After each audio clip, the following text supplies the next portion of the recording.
Okay. No one's shouting really loud. I hear a ting, the ting of spoon, but I'm sure that's not shouting really loud.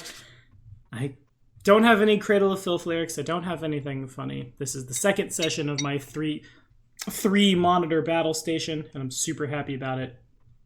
And somehow we survived book 1 of Carrion Crown. Don't know how we did it, but we did it. But welcome, my friends, to... Luck. A lot of luck. You had some really good rolls at some parts. Yes, you did. Yeah. And welcome, of course, to Book 2, Session 11 of our Patron Friday Night Gaming Carrion Crown. As always, I'm going to look over at the Hangout. Wow. Shuey, thank you for hanging out and being awesome. And Emmy and Anthony and Robin, thank you so much for your patronage. And Robin has actually upped his patronage, so we're meeting someone new today. And Sven, we said last time, a week ago, which I guess is also yesterday, that it would have been, had Emmy dropped starting book 2, that there would be more people in this call, not in the United States of America, than in, and that would have been a first for me. Nevertheless, one of my favorite parts about being a YouTuber, like I've said a million times, is my voice is projecting right now to Germany, Japan. And as someone who's lived in small town Missouri most of his life, I think that is super cool. So, welcome, Sven. Thank you, guys. And we will, Thanks for having. Yeah, of course, dude. We will, we'll get to the new guy in a second. We got to resolve some stuff here in Harrowstone.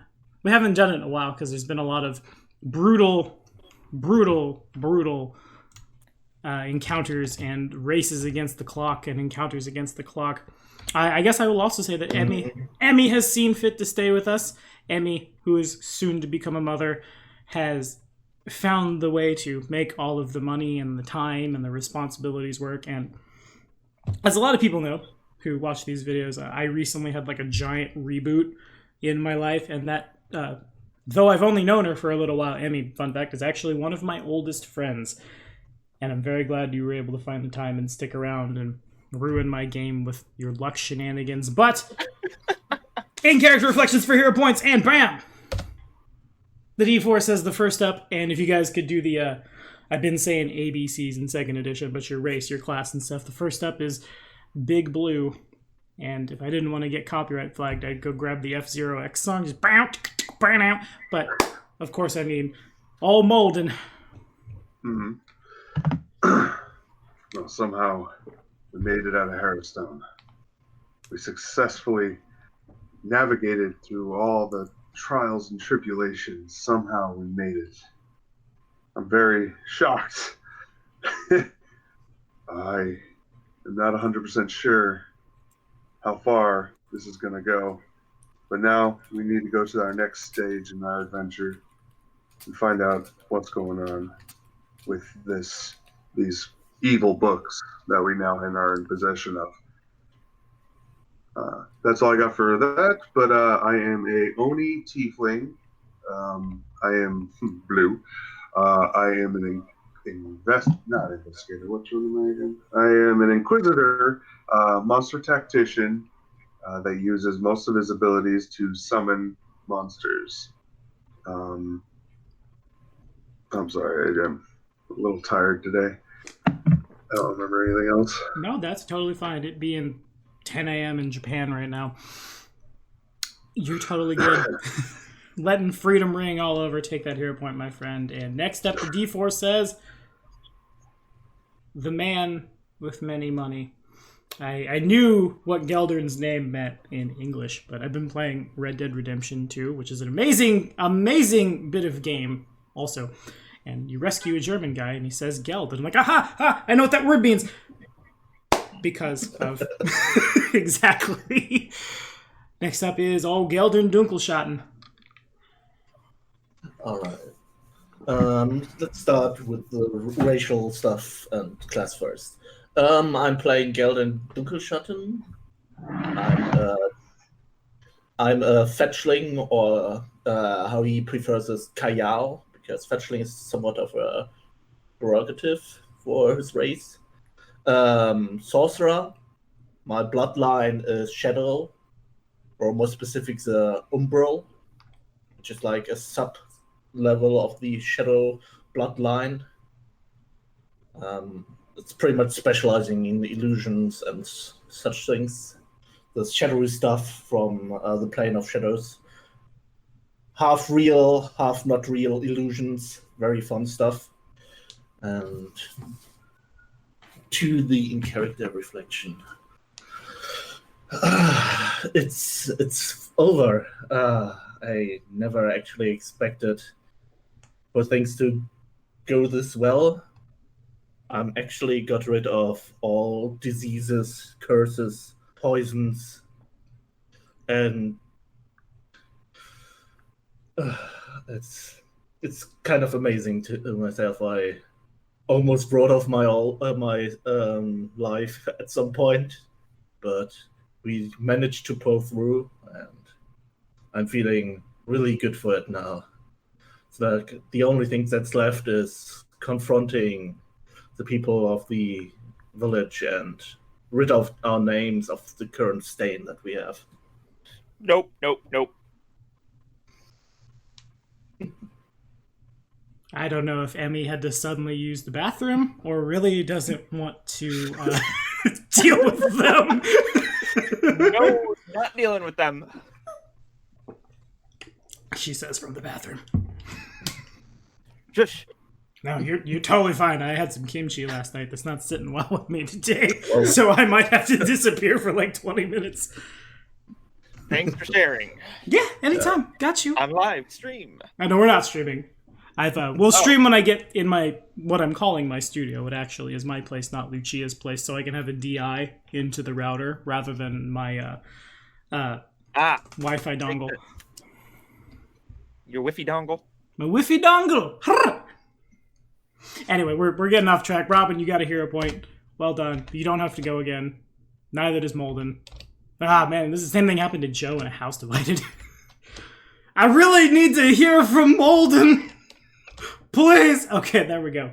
Good. What'd I do? I just rolled a 2 on the D4 like 20 times. Anyway, next is the woman who has chosen to stay with us.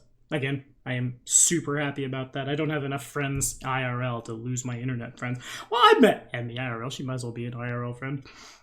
She from the Chicagoland area has had the glory that is St. Louis-style pizza and now knows better than to eat Chicago-style pizza. And also, this is the one... Actually, there's a Chicago-style pizza joint like 10 minutes from the apartment that's really good. So, I guess I just like pizza. And this is the one who, I'm sure there's a lot of people at home who watched this and saw Emmy do the things Emmy was doing, and she is directly responsible for us having 0 trust points in Ravengrow at the end of the adventure. You guys started at 20 and you got to 0. But I don't think there was any bad. Again, this is not like I'm not ha-ha. But sometimes roleplay is a thing, and we pass them next to Asiri Giliana. Alright. As you said, I am playing Asiri Giliana, Lady Luck, the Black Cat of Ravengrow. She is an Amarun, also known as a catfolk, and she is a serendipity shaman. And I am really looking forward to her in-character reflection because I get to do this. Lulu! Lulu! Lulu! That's Good what enough. I got. You are very, being the full caster who gets spells from a familiar and then didn't have a familiar for most of the dungeon. Yeah, I'll let it ride. Take the hero point. Chewie! The man who I don't have to roll for after all this time. Welcome to the 21st century. And take it away. It's the best century. So far. Alright. I am playing Edgar Xavier, a Dampier, so half human, half vampire. And the specific type of vampire is the Nosferatu, so old man vampire. And I am a vampire hunter is my class, not the Inquisitor archetype, the vampire hunter class. And for my in-game reflection, I am also shocked that we survived. I had no idea what was down here, and I chalk ghosts up to one of the most annoying forms of undead at this point. But these individuals I'm with have proven useful and resourceful and could help me with furthering my goals. But right now, we need to return the books. That is the current goal before I bring up the others up to speed with my personal business. But they are proving trustworthy enough so far. And I have no idea what awaits me above with the torch lights outside the prison. Hopefully, we do not die after doing all this down here. I hope to make it to see the next light of day. That is my in-game reflection. And when the Dampier wants to see the light, you know it's scary. Fair enough. Take that hero point. And Sven, we will get to yours when we meet you. The first question I have, though, is... Got two options on this one. Do you guys... I guess what I'll ask is there any more exploration of Harrowstone that you guys want to do right now? Down the creepy pit. Okay. I don't know. There was indeed a creepy pit that had not been explored. I now But I remember have this. mixed feelings on that, too. Oh, we also have to return the symbol of the Warden's authority. That is indeed correct. We should probably do that first before we, Yes. die down a creepy pit. Makes sense. Yeah, we took care of the 5 major evil ghosts here, and now with the symbol of authority, she should be able to gain control over all the other spirits and ghosts. Yeah, we This- took down the Spectral 5. In some of my favorite encounters that I've ever run. When you heal But for from stage Molden is- damage and hide in the floor, you're pretty good. Molders is very much looking forward to a nice, quiet night's sleep where, he doesn't have to keep watching over his back. So, he's very much looking forward to that. Just tempt me that rope, and I will get us set up. Well, Assyria's breaking down the bars here and getting to Lulu. Oh yeah, Yeah. Oh, yes. I'm the best at blowing up bars. I will magic missile all the bars. And they No, explode. I thought you got Lulu out by doing the touching it and it morphed into No, you. that was when she was in the cage. But currently, she flew into that room over there to touch attack the ghost or the wizard ghost, and then Okay. She got she got handpicked. dropped. Yep, we did. Oh, We yeah. ended it right after the. And soon. she would have died if there wasn't a hero point spent. But because of the hero point, she survived. I've never, But currently, So I is think she the has regeneration. never Fast have I healing. ever used that much negative energy on someone. She doesn't have regeneration or fast healing that I'm aware of. But she is unconscious and I think stable. she has some kind of fast healing because of the life.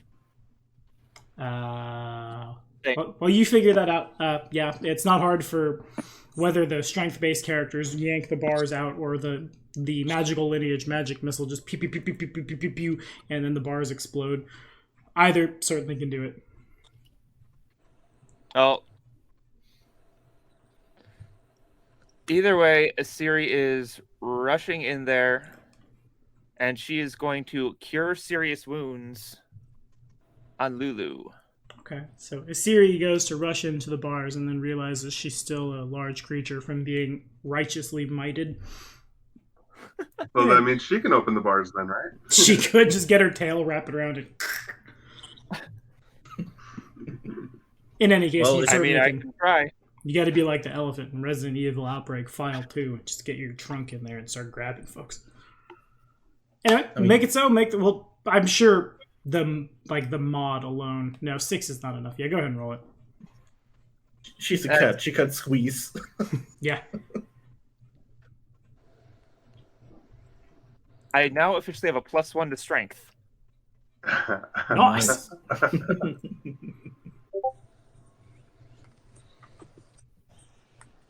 And I see Chewie has hit our Discord. Did I do it? Yeah, it has not. Chewie I have to says refresh spirit the animal. page. The shaman's spirit animal appears to be beautiful and very healthy, and does in fact have fast healing 1. So eventually, the thing would get up to full health on its own. Yeah, well, Siri's not that patient. Classic. Well, Yeah. you're not getting through the bars in that many turns. The bars can get, you can get through them really fast several different ways. Here, I'll help pull them apart. Cure Sirius is 3d8, I believe. Right? Yeah.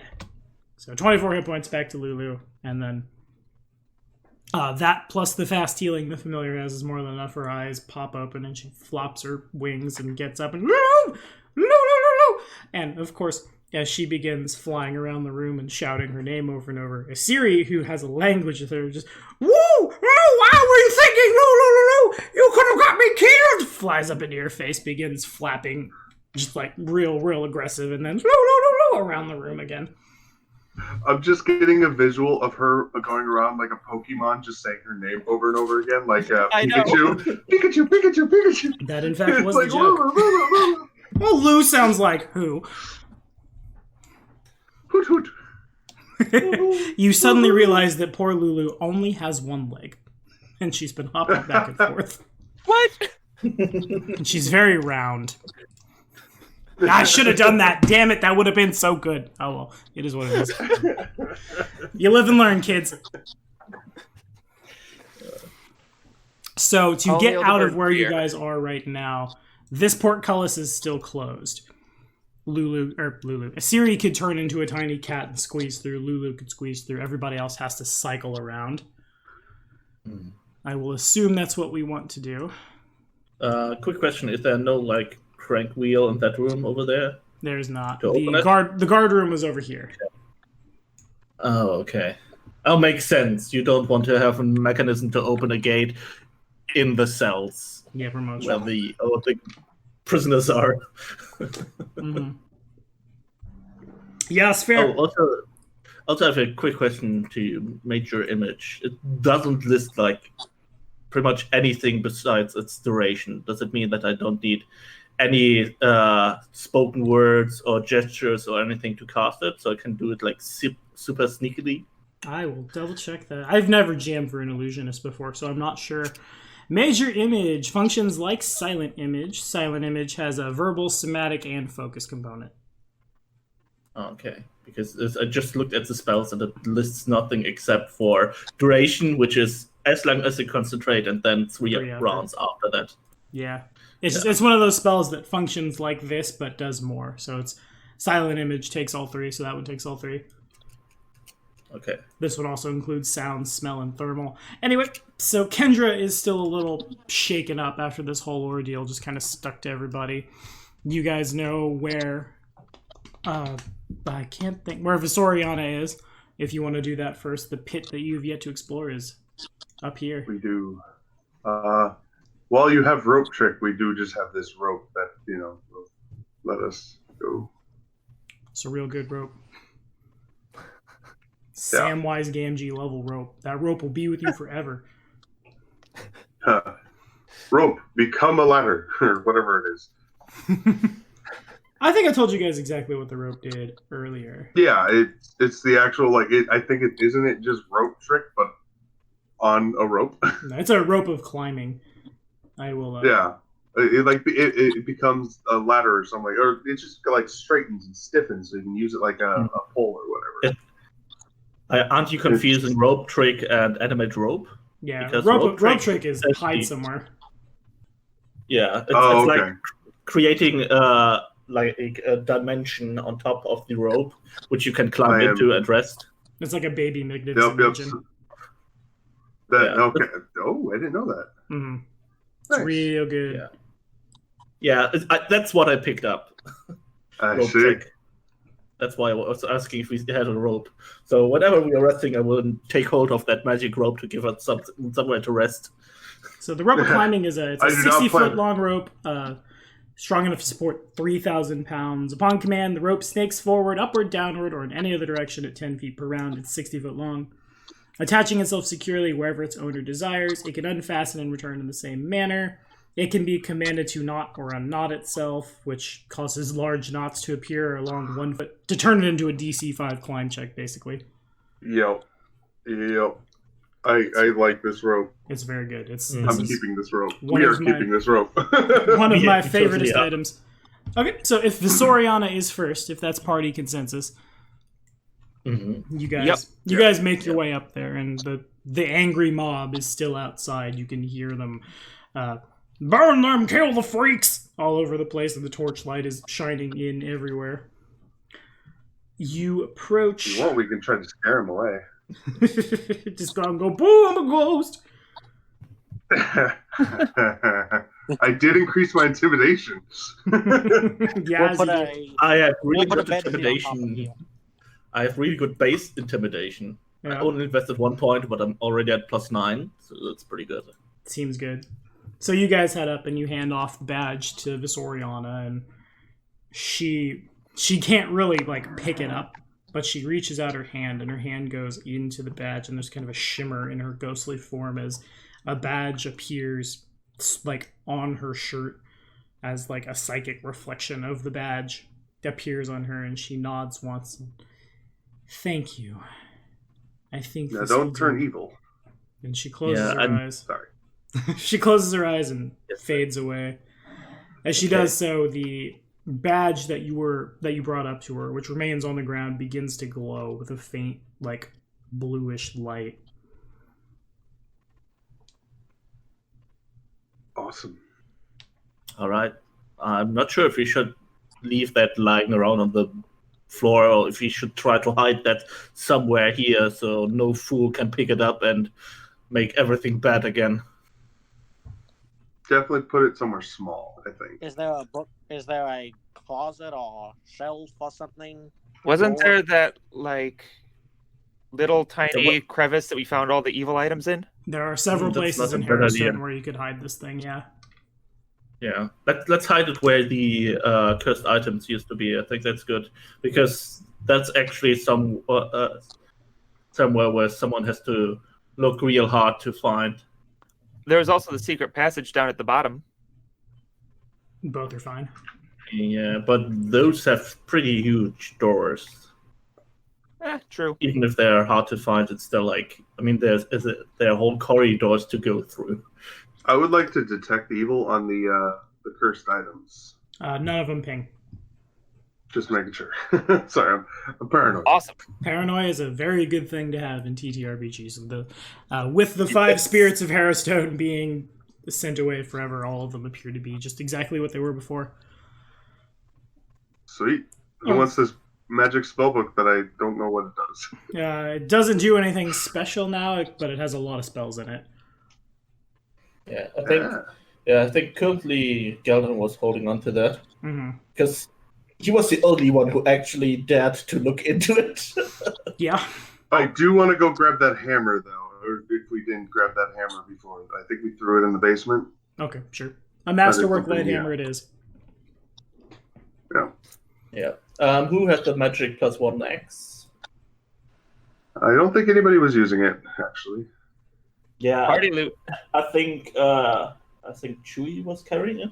I think that's right. When we went up there to pick them up, yeah. But I'm willing to sell it since I got the sword. Yeah. Yeah, I need a bastard sword. Indeed. You could use it as +1 axe as I lean on it. Yeah, no. I'm actually brain farting whether or not a hand axe is a simple or martial weapon, so Molden may not be proficient. I'm not sure. The best thing I can use is a bastard sword. Yep. Simple plus the favored weapon of your deity. Yep. All right. Then I guess the only thing left remaining is we are stashing the badge somewhere here, and then the Japanese ambulance shows up, and someone's in. You got to hear a Japanese ambulance right here on Black Dragon Gaming. It's so cool. But then we just wait till a couple more hours. You'll hear the birds all the way from Germany as they awaken and begin to chirp. The only thing then left is the pit. The pit. The pair, Does yeah. everyone want to go down the pit? We all fell in the pit. Oh, man. I really like Parks and Rec. Where's the pit? Where is the pit? It's inside the other pit. Yeah, it's It's Pitception. it's down here. Boom. Oh, okay. How about I send some eagles down? Certainly could. I mean, at least then we'd possibly see how deep it is. Okay. So it's with the dark vision, you guys can see to the bottom. Okay. It looks to be about like maybe 30 feet down or so. It is. There's a couple of handholds there, and there's a grate over top of it that appears to be locked. There's a rope hanging down into the oubliette that it cuts off like 10 feet above the bottom. Mm-hmm. Well, we have that awesome rope, so Yeah, we can you use do. that. How ironic that the guards forgot it was there. Okay. So, through a combination of strength checks or keys you were carrying or magic missiles, gross. The thing comes off, you guys head down at the bottom. There's nothing scary. Except for the remains of an emaciated humanoid body in like half stages of decay. There's a lot of stuff down here. Stuff is nice. Consisting like of stuff. all told, it seems to be that this guy had managed to get up somehow. His legs are broken and mangled, the body's legs are, but there's probably about 120 gold pieces just hanging out down here. Nice. As well as a really well-made masterwork, one might say, heavy crossbow. It's got some dings. Mechanically, it has the broken condition as if it had fallen. Oh, nice. I use mend on this. And an hour passes, and it's good to go. We got 120? 120 GP, yeah. A really nice, probably carried by the guards, added to... Actually, it looks like all the other masterwork longswords you're carrying, doesn't it? Yeah. I forgot that was there. A heavy mace that glows with a faint magical light, the +1 as you guys... as you ping it. There's also a ring of keys, which matches the ones you're carrying that you got from the warden, as well as a little tiny rock about the size of like a, not quite a pebble, but the size of like gravel. And I will... Thanks, magic. It does indeed ping his magic. And... Oh, is that a luck stone? Not quite. Yeah, here's a 10,000 GP magic item. Don't sell it. I think it's expensive. It's cube shaped as you see it, and I will seems certainly have to check that later. So, Or whatever you're spending an hour to mend the heavy crossbow. Yeah, that's true. That's the mace. Detect magic. So is the masterwork longsword magic? just masterwork. The mace is +1, and the detect magic would eventually ping a stone of alarm, which this little cube thing. You say a command word, and it will like magnetize itself onto basically anything. And then if that thing, so like if you put it on a door, and then someone touches the door, the stone will emit a really high-pitched, piercing screech for about an hour that can be heard about a quarter mile away. Oh, fun. It's worth 2,700 gold. It also means you don't have to keep watch anymore. we can put it on the rope if you use rope trick to sleep in the extra dimension. So if someone's going to pull the rope... Whenever someone tries to get to the rope, it would screech at them. Yeah. My nice little spell, Keep Watch, can now keep 3 people up for all 8 hours. Ooh, shiny. And it counts as them as sleeping. Fair enough. Pretty good. So, Yeah, it is. Okay, so then if there's nothing else you guys want to explore here in Harrowstone, the next question becomes what you want to do about outside. Also, I have ideas. I think no one has like underwater breathing or anything, because I think there was one pit which was filled to the brim with water, right? The pit on the other side was, yeah. Yeah, I don't think that anyone of us wants to dive down there, right? Does anybody think giant celestial spiders will be scary? You probably do. Yeah, you I will. do. Tommy does. Tommy thinks giant celestial spiders are super scary. Giant celestial spiders are scary. Yeah, anything giant and spider is scary. So how about I summon a bunch of giant celestial spiders and we just all go out there intimidation-like and try to scare this mob? Well, as long as you're not soiling yourself from your own spiders with your arachnophobia. Oh, yeah. Yeah. Guys, I got a great idea.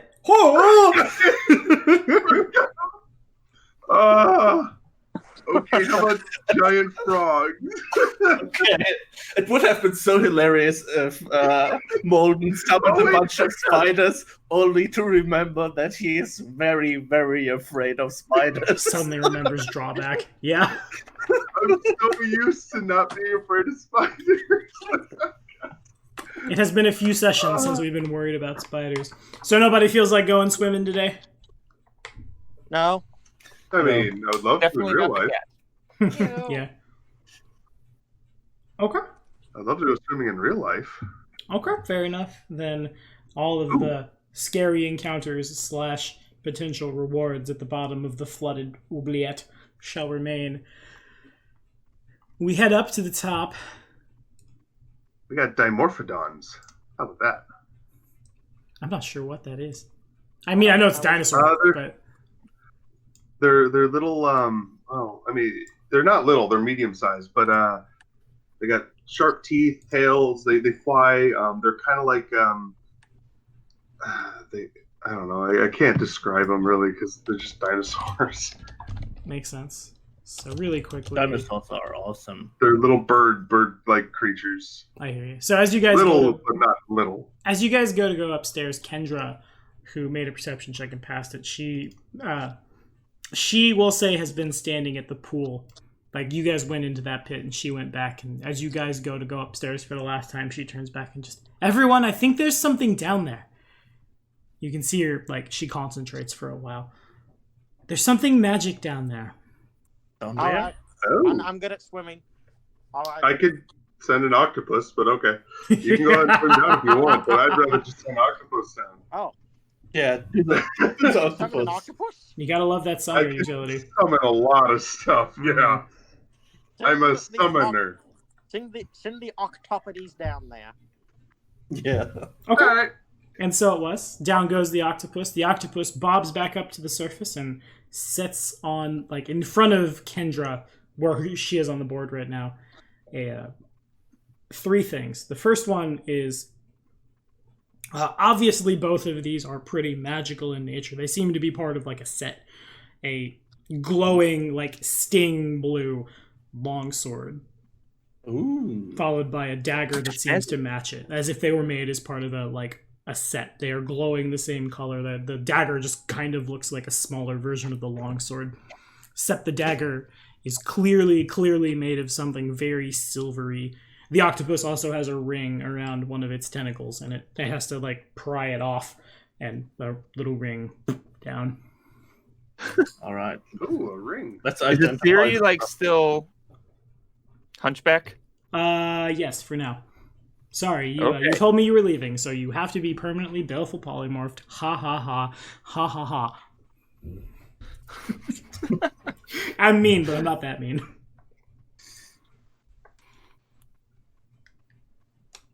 In any case, the items sit before you. After a couple of rounds of pinging of Detect Magic and not shoehorning checks, the ring is, I assume we all can guess, a ring of protection +1. Oh, that's sweet. Yeah, I figured. The dagger is a +1 dagger, and very clearly, as you pick it up and see how light it is made of mithril. Ooh. Oh, that That's- might be very useful. We're not getting rid of this. And Yeah. the piece de resistance. Yeah, I'm gonna change this one a little bit. I said it was a long sword. It's not a long sword. It's actually it's a little short, which is why you thought it was a long sword. But I'm gonna be super nice and call it a bastard sword because all of my marshals are using bastard swords. And pinging it, you realize it in fact is a +1 keen bastard sword. Oh. Oh. I mean, yeah. You suddenly realize Fight, Molden is fight, carrying fight. it. Yeah, fight. I know. I'm like, oh crap. Okay, it's time to play rock, paper, scissors.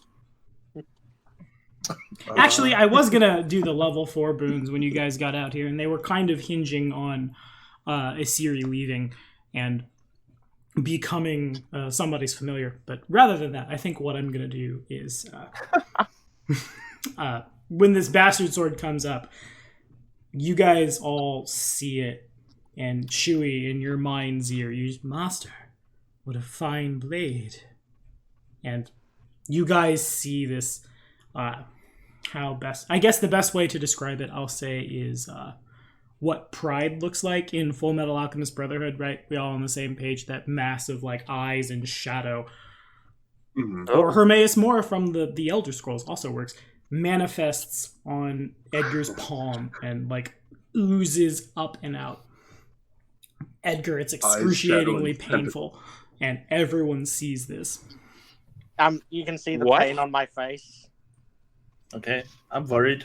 And I got We roll for with initiative. you. I'm backing away from the rest of the groups. I don't know what's going on. the massive shadowy grossness extends out, and it covers up Edgar's like fingers and thumb in such a way that he kind of gets a black tentacle, if you will, and it reaches out onto the sword, and it takes about probably about 10 seconds, but slowly over time the black writhing mass begins to glow a faint like bluish grayish color, and then it comes off the sword appears undamaged, and then it forms into basically an exact copy of it, except it remains as shadowy as it's always been, as Edgar has drawn it. And for level 4, what I'll say is the Black Blade is now a +1 keen Black Blade, which then manifests back into your hand. What a wonderful Impressive. gift, Master. Impressive. You are welcome. That was an interesting mix of I didn't thank you. That thing could have ate and me. creepy. What did you say? I said I didn't thank you. That thing could have ate me. No, it was thanking me. Yes, it is a What? wonderful gift, and indeed, the cat looks... Well, Master, we haven't fed in so long.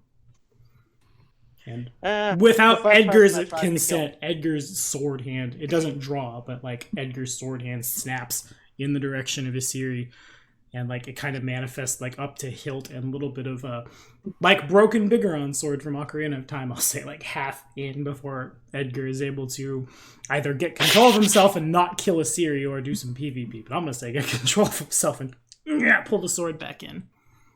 The first person that attacks us, that wants to kill us, I will drink a little blood from them. But right A now, little. these guys are proven to be more useful alive than dead. I'm glad you think that. Yeah, for sure. Yes. Okay, guys, don't panic. Everything's cool now. As I give them a thumbs up. Which hand So are we you don't- using for the thumbs up? Yes, that matters. yeah, it It's a does. thumbs up with both.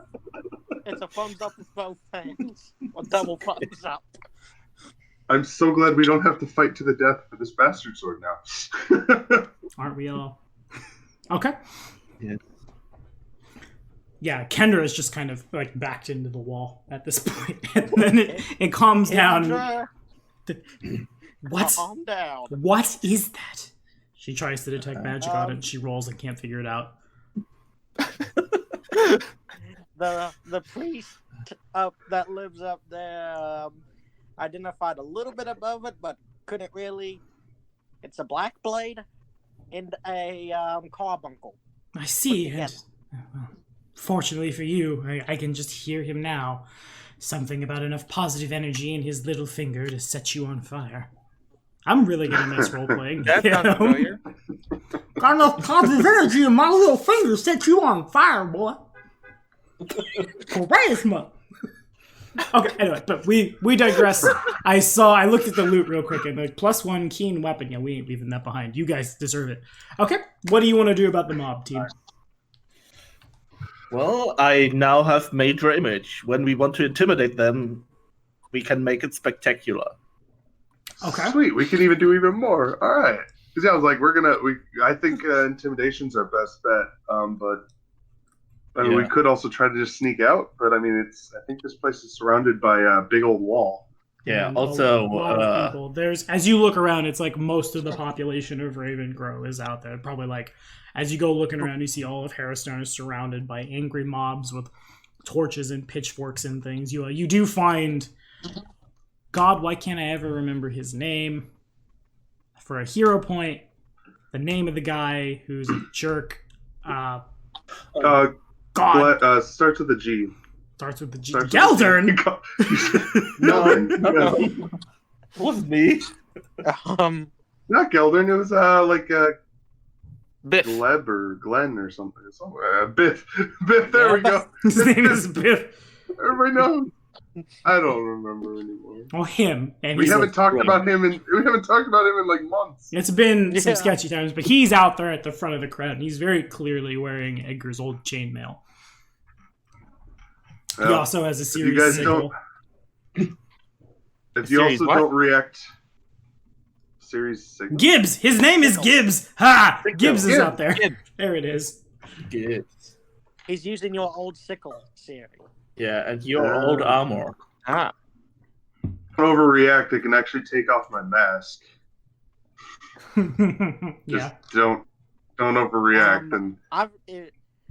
You see what happened down there. I ain't going to overreact to whatever's under the mask. That's true. Yeah, I mean, we just had the creepy, shadowy sword come out of its hand by itself, and then almost kill his Siri. I think we can handle what's under that mask. Well, we got the major illusion. I'll summon. Bull strength, would that help? Both strengths would help if we were actually in a fight. I don't know if it actually makes a visual, because like I already look like my muscles are tearing and ripping out of the skin. It's kind of off-putting. That's the reason why I have charisma so low. I look a little intimidating as it is. Yeah. I can summon multiple. Ooh, giant centipedes. Would that be kind of creepy and scary? Certainly for you. Yes. Yeah, I think certainly for me. I forgot that actually counts towards it too. I hate my drawback so much. That's what the drawback is for. It's supposed to be a drawback. This is the first time I've seen someone take a drawback, and that drawback actually hurts them. Well played. I will grab a celestial crocodile. I will grab one of them, and it's at least a large celestial creature. That's what I'll summon, because that will scare the crap out of people. Okay. And then, what everybody else wants to do for like intimidation factors, like major illusion and whatnot. If you'd be so kind, and I'll take off my mask, and I will go full you see full Oni face. Okay. And what does full Oni face look like? It would look very intimidating. My eyes, they don't exactly glow, but it almost looks like they're glowing yellow. The skin bright, that pale, ghostly blue type thing, and it's all that. And then they get the tusks. I literally have tusks and fangs just out of my mouth. They got the curve a little bit to them. They're not too big. They're not as big as like a full Oni, but it's pretty creepy. And I open my mouth to reveal more of my teeth. So, and then my skin just the muscles underneath it look like they're like about to bulge out of my skin. So. And it is very, very creepy. Okay, so I hear we're calling one, I guess a celestial crocodile from Feronia. Probably just looks like a crocodile on fire, or like a fire elemental crocodile. There's a crocodile on fire! What happened? Who did that? Call the conservation agents! Call the park ranger! You animal! I am terrified of a flaming crocodile. Just saying. That scares me very much. Yeah. And for extra effect, I will cast an eclipsed light spell. So now shadows radiating out from me. Okay. It's eclipse spells turn light spells pretty much upside down, so everything that would normally turn brighter now turns darker instead. Okay. It's pretty much like I'm radiating out darkness. So you guys open the door because you need line of sight, and there they are! Get them! And they all start rushing, and then out of nowhere a portal opens. Basically just like fire happens in a door shape, and out from it comes this massive burning reptile that begins sprinting forward. Crocodiles are actually kind of terrifying. Death roll is also really weird without water, but it works. Just starts and then the shadow comes out, and yeah, I think I will, for extra effect, will also cast a major image, and to imitate like a probably like, I don't know, adult umbral dragon. I think that sounds fun. I'm sorry, an adult umbral dragon. Sounds fun. So there's no way anybody makes their will save. That happens. People go screaming and running off into the night. Then let me get... we'll call it an intimidate check from Molden and Geldern. The low roll is 8, another thing, the second one. Assyria, Edgar, do you want to do anything? Unless I can give a bonus to the roll later. You could. We'll see. Yeah, fair. Okay, so we have a 22 standing right now. A 22, huh? Mm-hmm. So let's make that a 24. Spend 2 uses to tweak the odds to do that.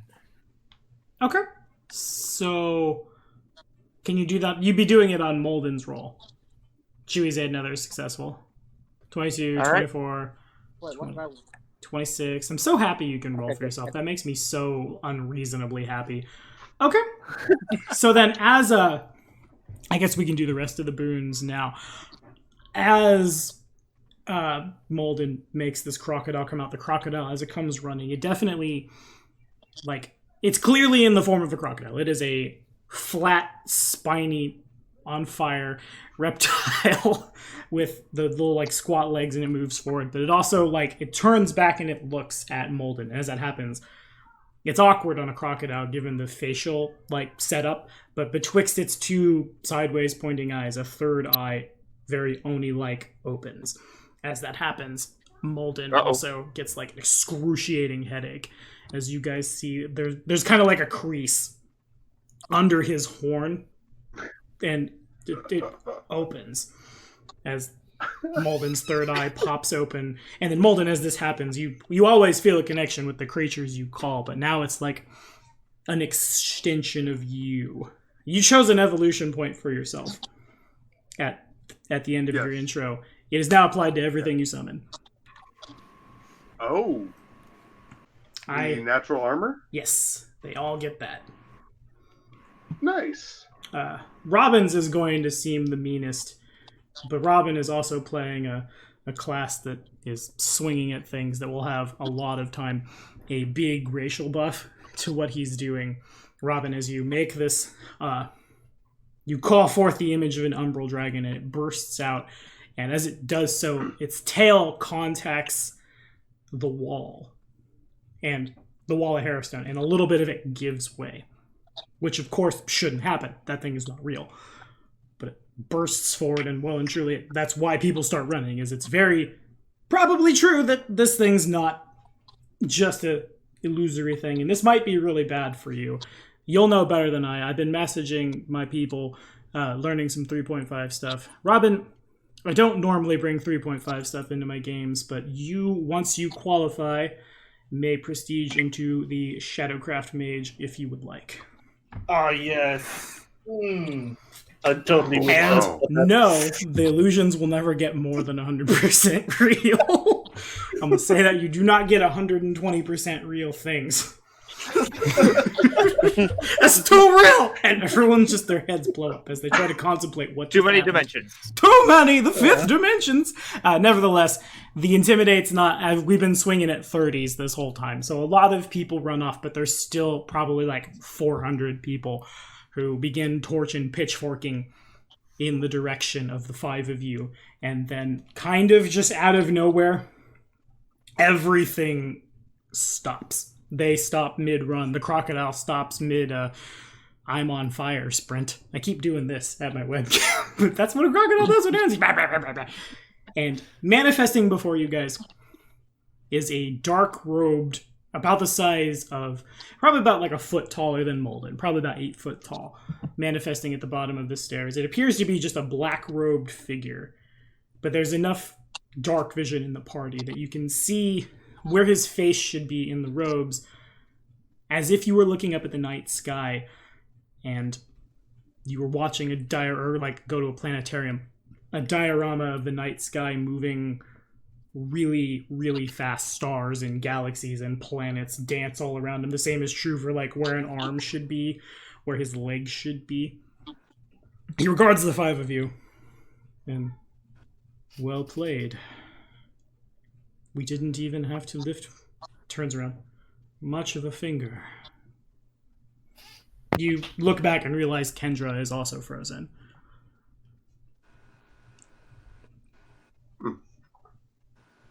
Who are you? Lulu, what do you think of this? Lulu is also... Well, Lulu's not frozen, but is frozen in fear. Woo! And then says nothing. Who are you? I am... We are... They are... The walrus? Ah. It moves closer to Assyrian, like gets real, real close to Lulu. And someone screams outside, "That's great." I'm gonna leave that. And it begins like bringing in Lulu's aura. The familiars on your world are so strange.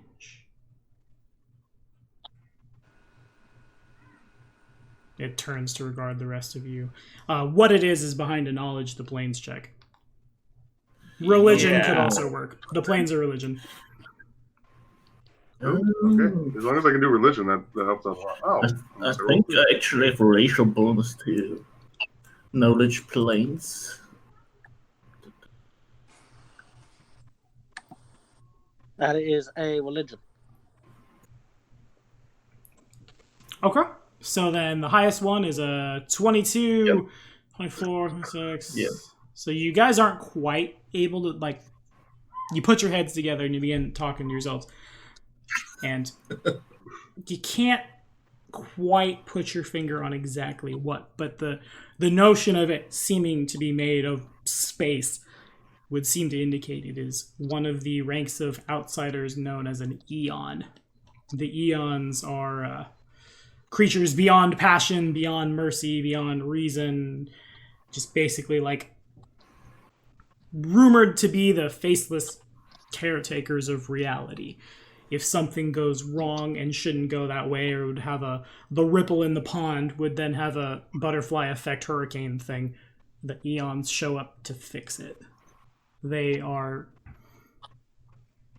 usually True keep neutral? to themselves. Yeah, they are 100%. Like, they are Thanos without the like incorrectness of Thanos. Never ever will they wipe out half the population of somewhere, but like, if for some reason the four of you needed to die for the greater good, they would have no problem with it.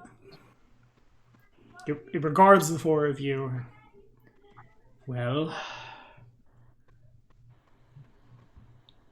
turns, looks at Kendra.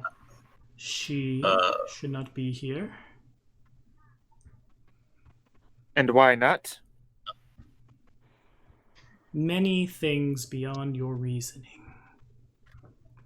We have detected. God damn it. Yes. I can't believe that we actually pretty much went against destiny in this one. That kind of sucks. No, I think he's saying we worked for Destiny here. Okay, well, because we did. They didn't have to intervene because we did go in there and do it. okay. I was really scared we caused like the next apocalypse. Oops. I'm pretty sure that if we did, this thing would be killing us. Yeah. It leans forward again, and it sniffs like Nazgul sniffs at Geldern and just Ethan turns towards Edgar. Chewie. Turns back towards Molden, leans forward. I don't need to know. Ojutai. And many others. This is not your first life, is it? Of course, none of you have any idea what he's talking about. Yo. The only thing I know is that in religion they believe that once people die, their souls go up, mix into a pot, and then part of the soul gets to be reborn. So it's when you see it in a religious way, everyone is reborn and had several lives, I guess. Well, in the world of Galarian, most people die and go to a version of the outer planes, and then they are either, it depends on which god they worship or whatever, and then if they die, they become part of the plane.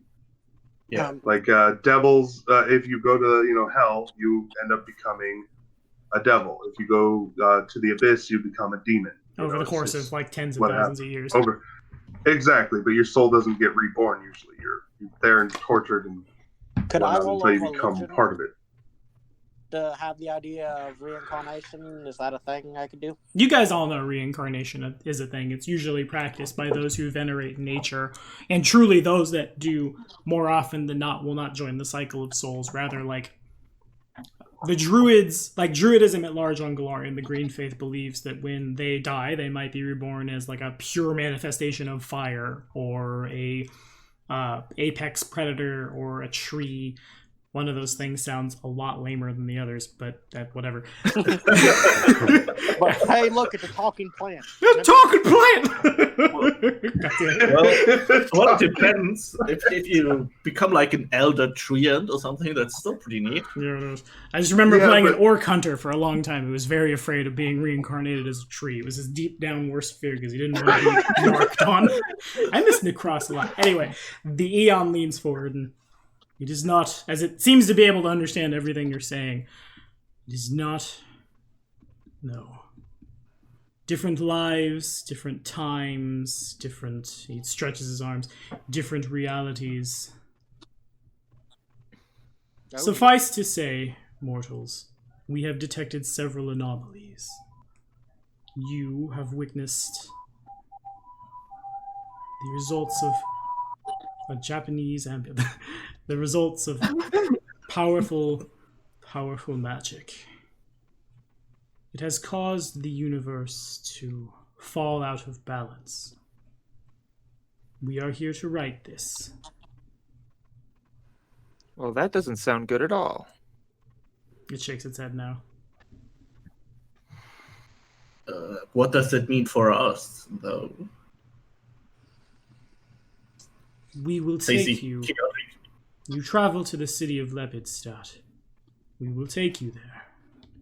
We will intervene this once, as your fates are tied with many others. We cannot afford to lose you to... And he looks back. His very, like, Nazgul-y face space regards the mob, turns back. Your own misfortunes. We will see each other again.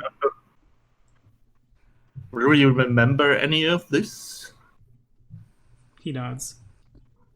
Okay. Do I get the key to the book? Which book? The fancy book the professor left me. I want to know what's inside it. I mean, there's so much going on right now. Oh my god, my head is exploding. I do this a lot to Emmy. Well, you can always ask Molden to use his knock spell to open that.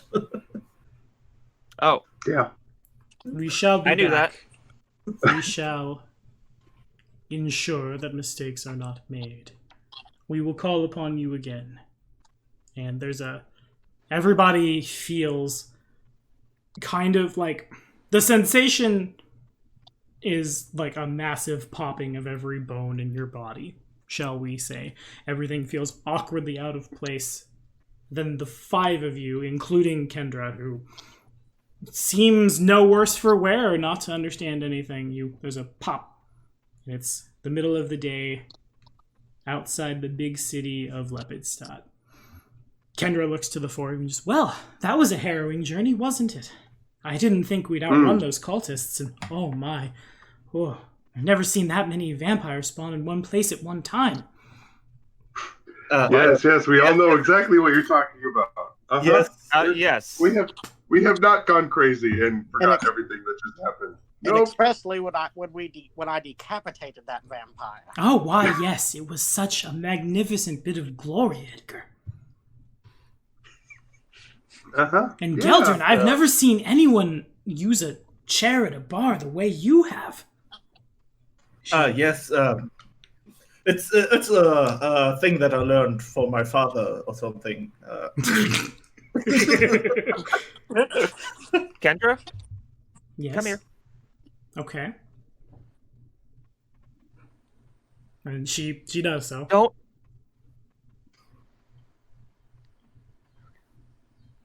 Don't tell me you're falling for them. Just like that? What? No. Not like that. Okay. Oh, okay. Good. Because the Dramfear is weird. I'll just leave it at that. She nods. Is my face still exposed? Do you want it to be? No, I do not. Then it is not. Okay. Not an Ustalav. No. Nope, not at all. And now we formally start the second book. Because there was no way you were getting out of that town alive. So. Yeah, we had no good options. Not at all. I thought my intimidation would have worked. Well, we could have waited. I got a fly spell as a possibility. I mean, I could have gone invisible. Okay. I don't think I could fight them off, though. I don't think they're evil, so weapon against evil wouldn't work. No, they were just confused and neutral. Okay. Well, the floor is yours, everyone. The town has partial walls, but not anything like covering around the entire thing. It is much bigger than Ravengrow. It has like a proper like quarters and districts and things. It's not just like a little farming village. Mm-hmm. Have I been here? So you have not. The only person in the party who has been here is Molden. Okay, I wasn't sure if I ever was here with the professor or not. Molden, do you think I should disguise myself here in this town? You've everywhere in Ustalav. Everywhere in Ustalav. It's not I pull out a as bad. disguise kit. It's not as bad in bigger cities. In a place like Ravengrow, it's real bad. Here, some people are going to look at you the wrong way. It may be mechanically that you get worse deals on things, and some people won't want to sell to like anyone in the party, basically. But you're not going to get torch and pitchforked for being a Dramfear. The Dramfear are kind of just like an unfortunate side effect of living in Ustalav. As far as Molden goes, Molden stands out a lot, and it may be different. Geldern probably gets confused for like a tiefling. No one knows what a Murin is. And well, from the racial I picked. Oh yes, that's right. I forgot. Human. So you're totally fine. And Right, I guess to not shoehorn it, Molden knows that, and I guess everybody does. Lepidstadt is a town of about 10,000 people, a little less, more on the terms of like a small city. There are a lot of places of learning here. It's a very prosperous little university town. People come from far and wide to study here, and this is where the professor taught. Is there a magic store here? Yes, there's a Nice. lot of stuff you could. This is a great place to buy and sell. Some things you might sell to the university as like curios, and of course they, as dumb as it always is, these are the kinds of people who will hold on to the occult artifacts, staring into space, not worried about what stares back. But there's also like magic weapons are sold here. There are spellcasters stronger than you here. Things of that nature. Well, we should deliver these books, as we were told, and get paid. And then we should also sell this extra items that we have that we're not using. Because I would like to lessen this backpack, because it's a little heavy. It's starting to hurt my back a little bit. Just a little. Also, could you maybe open that book? The fancy book I got? It would have been Curious. interesting. The books are supposed to be alive and unspoiled as they arrive to their destination. Oh, really? Oh, her book, I thought. Oh, okay. I thought my book was special. So I had like a key for it that I lost in the coffin. Yeah, that's fair. Sure. Oh, I don't know. Before we knock that open, everybody does see as you guys step in. There's an enormous pyre built in the shape of a man has been erected in like the center of town. Basically, there are several people rapidly adding. It's not actively burning, but several people are eagerly adding more fuel to this giant pyre. Burning Man.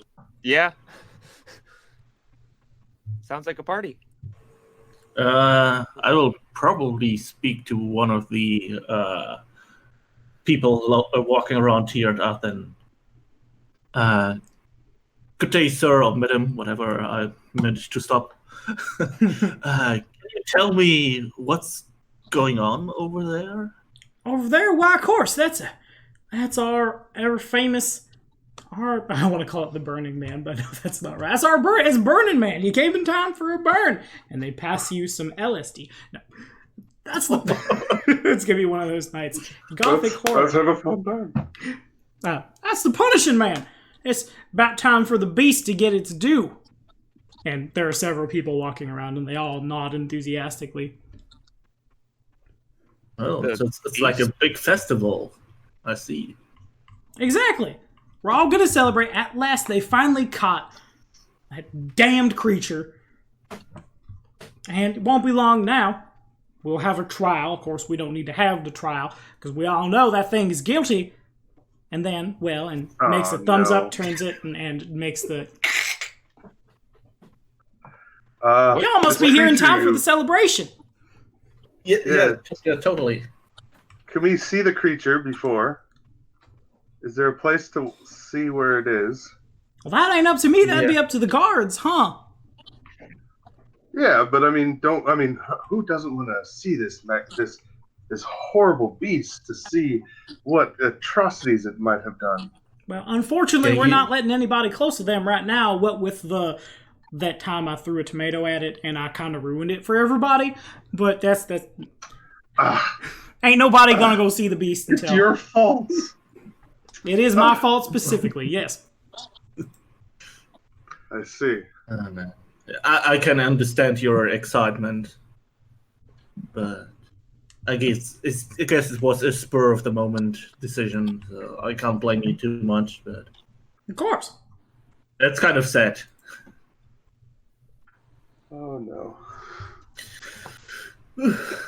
Well, thank you for the information. We'll probably see you around. Oh yeah, we're gonna. I'll be at that courthouse. Look like Got the popcorn. What does it look like? It's a big old. And the man that you're talking to stands up on tiptoe and raises their arms all the way up. Big old hulking beastie thing. I don't. Somebody told me it was some kind of like were-gorilla. I don't know what that is. I live in the Pathfinder equivalent of Eastern Europe, so I ain't seen no gorilla probably. What is gorilla? What'd you say, boy? you threw a tomato at it. I said, what is a gorilla? Big old hulking thing. It was behind bars when I threw a tomato at it. It used to be let people go see it because even beasts are allowed prisoners, and then well, I threw a tomato at it and they got mad. It's like a monkey, but one that trains a lot and has big arms. I think they got him over in the realms of the Mammoth Lords. I think like some big old, and he like takes his arm forward as if to make like a trunk, like an elephant. Some big old thing like that. It's got weird colored skin, patches of hair. I don't know. Does it sound like what was in my backstory? Yeah. Okay.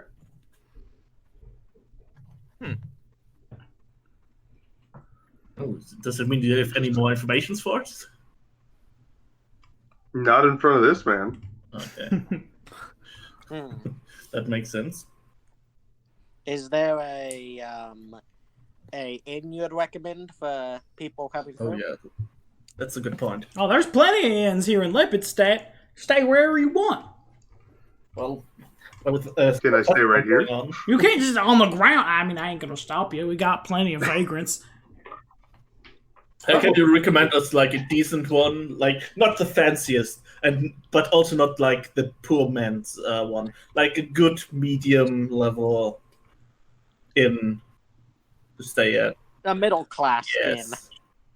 Of course. And he like gets up, turns on. You go stay over there at the Google search an inn name generator. I've heard of Google search and name generator before. Yes, indeed. It's a fine, interesting. reputable inn that sometimes make real dumb names. Over there at the, they call it the Gallows Inn. We don't think about it too much. There's a lot of times people come here for executions. You know, you got Gallows Spire ain't too far from here. May the Whispering Tyrant never be released, and he Pharasmas himself. Over there by the judge's house. Gallows Inn next to the judge's house. That's pretty. Yeah. That's the most genuine laugh I've ever heard in my whole life. Just came out of Chewie, and that might have been the most beautiful thing I've ever heard. Okay. Hey, where is the beast being held at? I mean, which direction? Could you point us to it so at least I know where it is? I'm very curious. I might want to see it. Well, again, unless you're going to get permission from somebody, you can't see it, but prisoner holding's over in the courthouse.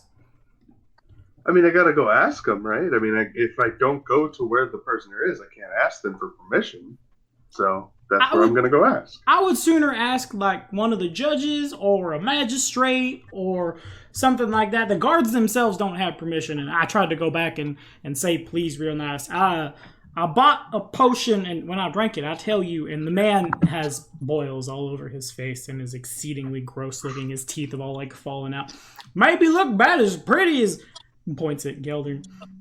But even then, even with that snake oil potion, Eagle Splendor, I couldn't get in. I like to think I'm pretty good at the talking of words. He nods, very sure of himself. You are a fine linguist. Oh, why, yes, indeed. Of course I am. Yeah, I can just don't understand how anyone could let you in and see that. I mean, especially after the whole tomato thing. Well, the tomato was rotten anyway. It's not like I'm wasting food. Gonna get sick eating that tomato. Oh, Yeah, you have a it's good day. like recycling. You actually did something good for the environment. Of course! And I got to throw something at the beast. It's a win-win situation. He holds up 3 fingers. 2 things. Win-win situation. Assyria looks at Kendra and laughs. Kendra kind of does the same. Well, have a good day, sir, and thanks for all the information. Of course, I hope to see you when they burn the beast. Enjoy your Burning Man. Oh, I will. And off they go. I'm not sure if it's just this guy, or if there are a lot of crazy people in general in this town, but holy. Who hasn't been crazy that we talked to? Yeah, that's kind of You. what I'm afraid of. You I have was been gonna the most say- famous person we have talked to as I put to Kindra Lormore in this entire country so far. Thank you very much. There have been a total of 3 people since I've been here who I could actually talk to now that, well, Father Grimbar was out of the picture, out of the running, so Okay. Well, you guys, to I've bring been here a everybody long up to time. speed, the idea here is the beast in the cage. The idea here is to you will be returning the tomes from Professor Lorimore's chest, all the like holy texts of evil deities, to one Dr. Montagny, that's a weird name, Crowell, who works at the Lepidstadt University, and the Manual of the Order of the Palatine Eye goes to the judge. and Maybe that's the the judge one I will let me have. see the beef. What was that, Emmy? The Manual of the Order of the Palatine Eye, is that the thing I have? No, that's the book that is purple and has the scarab on it. Which is not the manual. That is the manual. I thought that was the book I had. Oh. I'm very confused. Indeed. That's not the book you have. That is a book that belongs to one of the professor's contacts here. The judge's house and that inn are basically like right across the way from the courthouse, whereas the university is about, that's not far, perhaps like half a mile.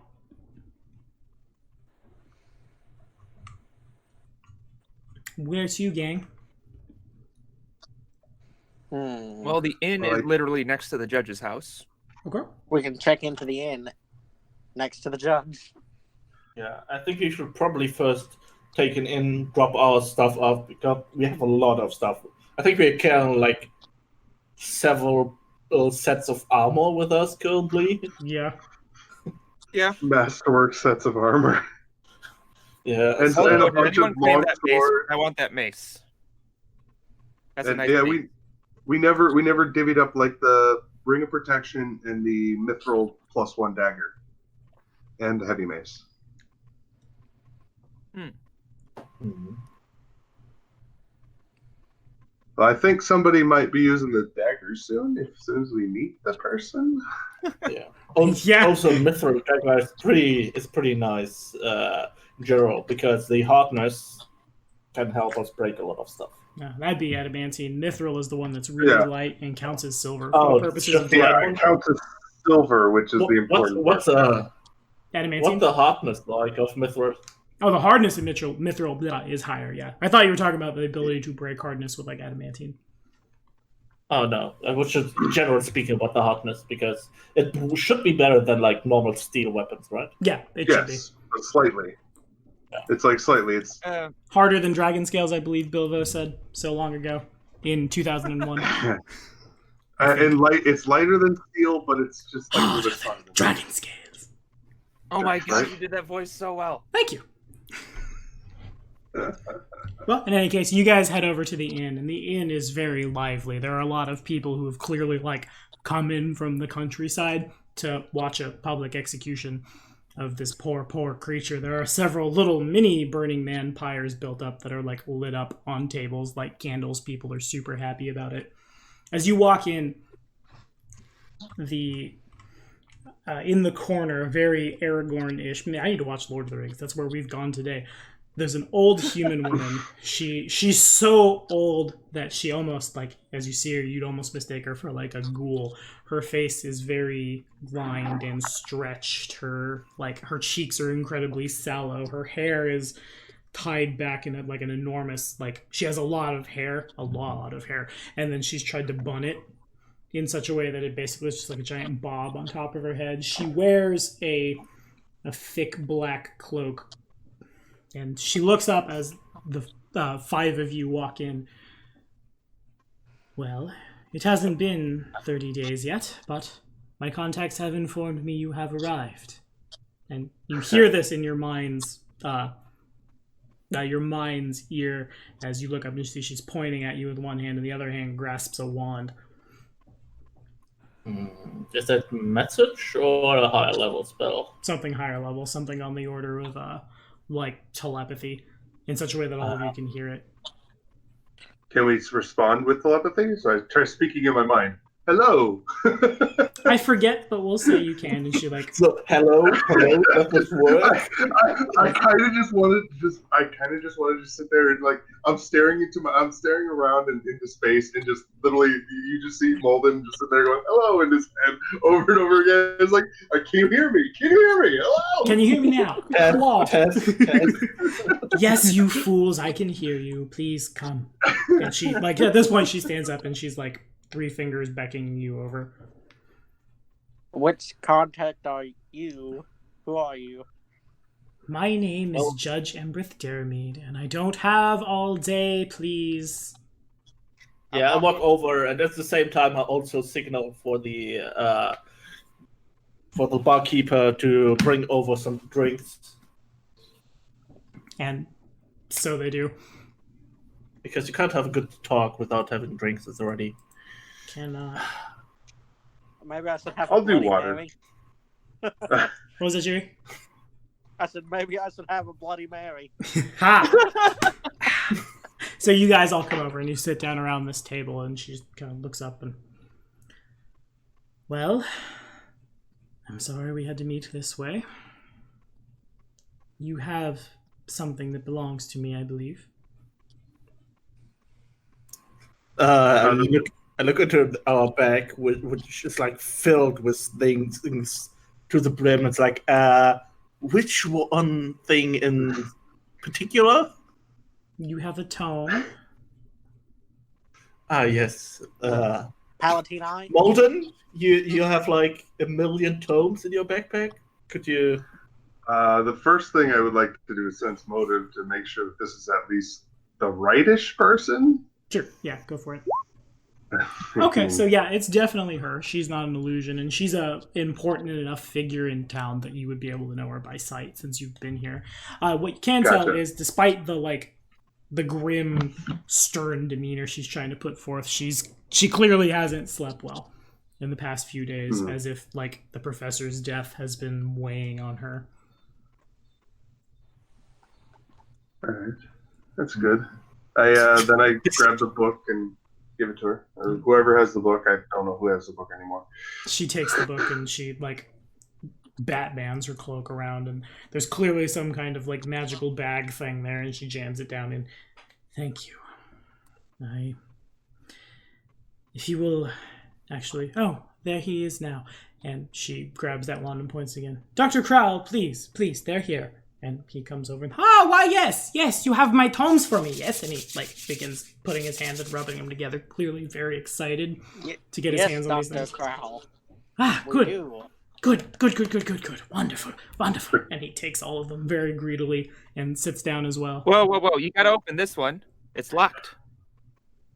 Wait, that's the one you have. Isn't that yours? Isn't that your personal one? Yes. Is it? I'm not sure. I thought I was supposed to is. deliver it. Oh, it's my personal tome. Mm-hmm.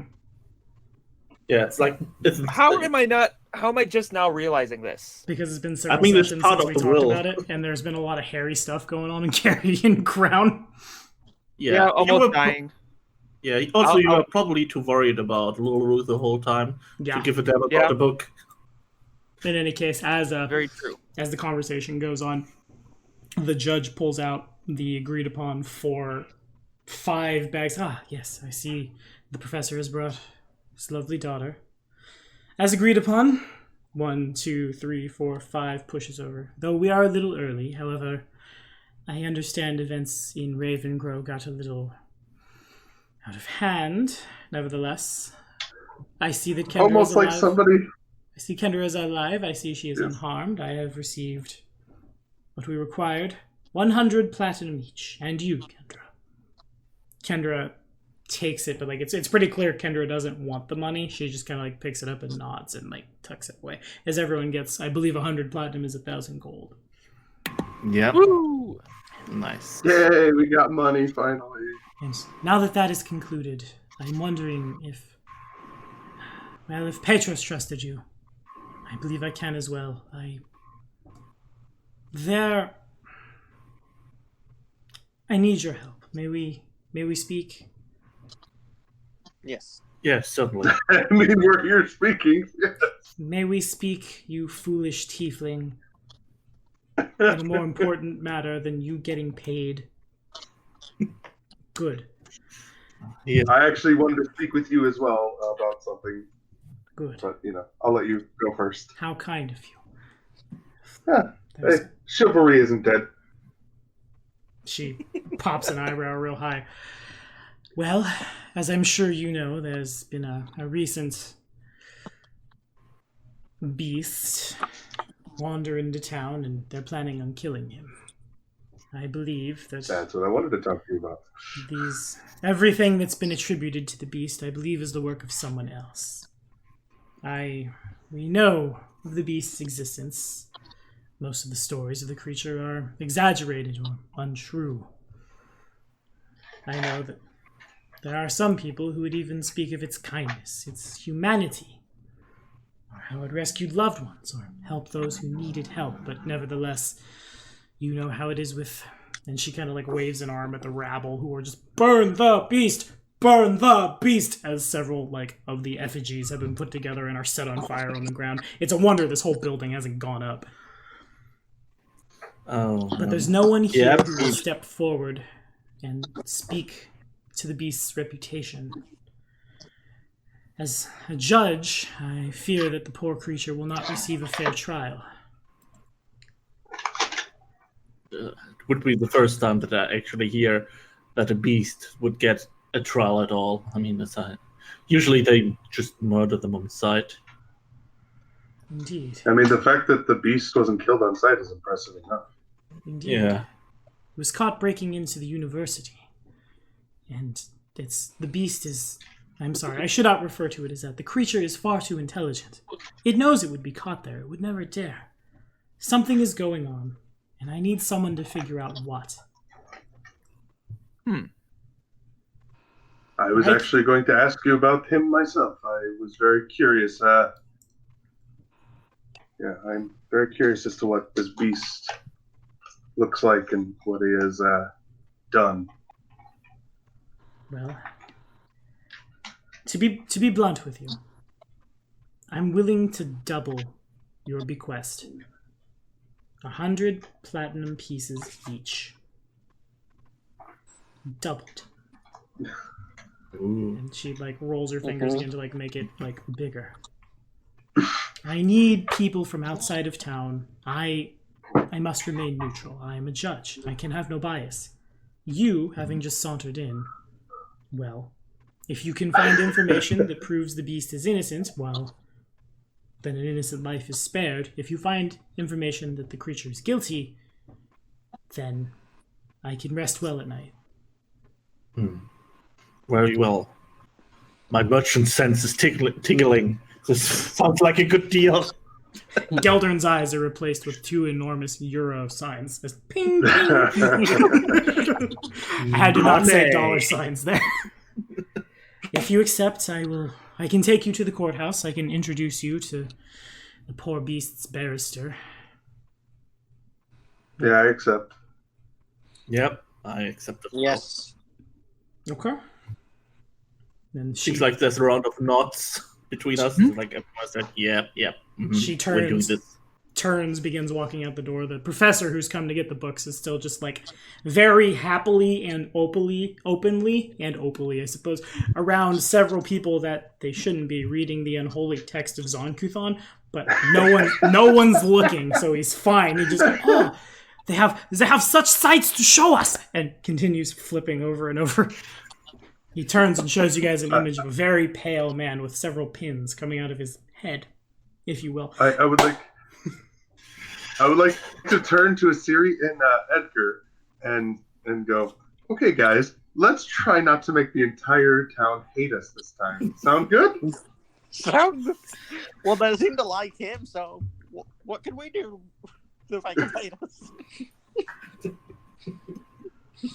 So you guys are led across the way, basically, to the other side of where that enormous effigy is built, to the courthouse. There's, as you are led all over the place through the courthouse, there's a total of 12 very well-armed guards there. They seem to be going on shifts. Some of them are just, like, sleeping in the courthouse. The rest are, like, in a line of 6 out front. Some people do try to, like, not rush the courthouse because they have the numbers, but like people will go, burn the beast! And then one of the guards will raise his shield and lower his halberd in the direction of the guard, or the peasant, and the peasant opes off. And you guys are led down to right next to the courtroom. There's a narrow staircase from the jail that is then led down to like a holding cell. In said holding cell, of course, Molden recognizes somebody. Standing out front is this poor, disheveled-looking, well-dressed man wearing his court wig. He turns and just, I see Embrith has sent friends. Embrith nods, and I bid my leave for now. There's someone I must acquire. And she turns. The barrister begins, like, going into an exasperated, full-on rant about what's been going on, and then there's a rumbling behind him and the sound of chains shaking as a face tries to get around to look in the direction of the party, and Molden hears Bob's voice, just, Molden?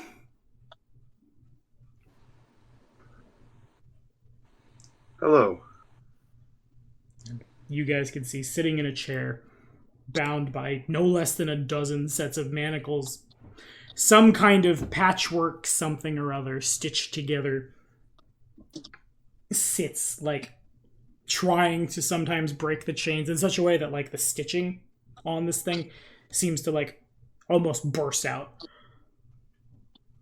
Its mouth is twisted in this permanent, like, sneer face, and it has, like, a mohawk-ish hairstyle flopping down one side.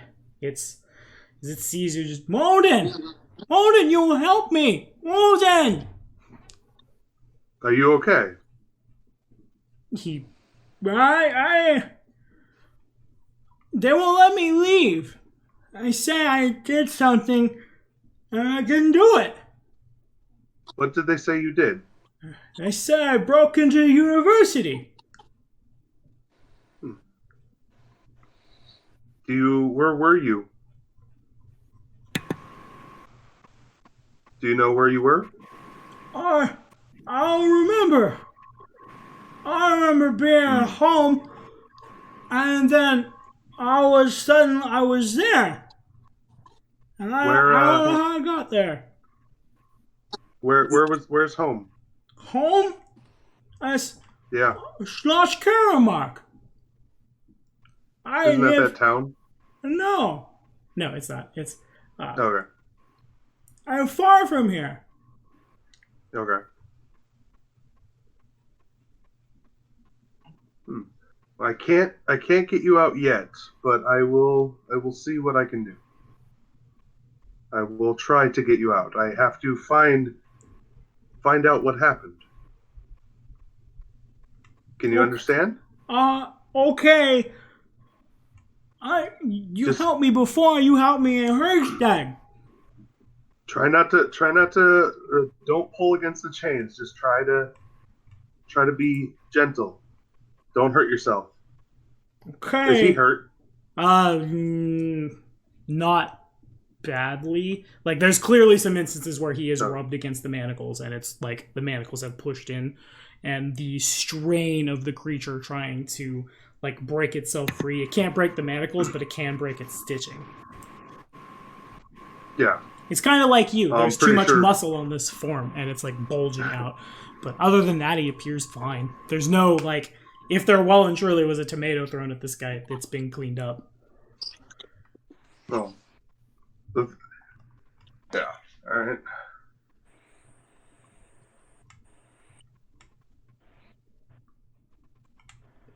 And it's, So- around this time, I'll say, that Embrid comes back.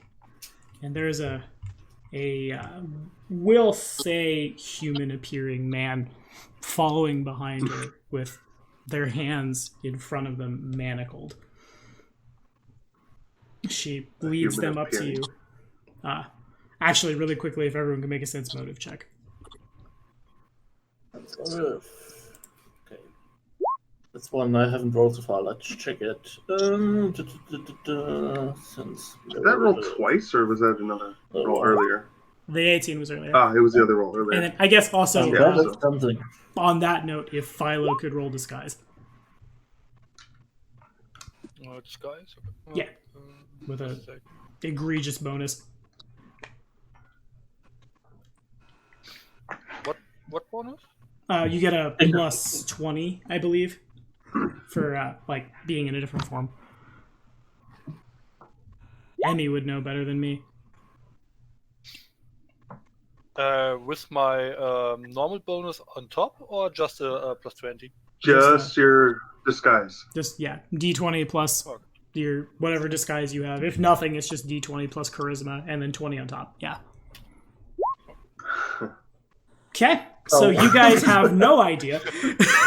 The only thing that seems different about this man is his eyes are like a brilliant violet color. But no one has any idea what that means in Don't Metagame, and I will let the player describe the rest of it.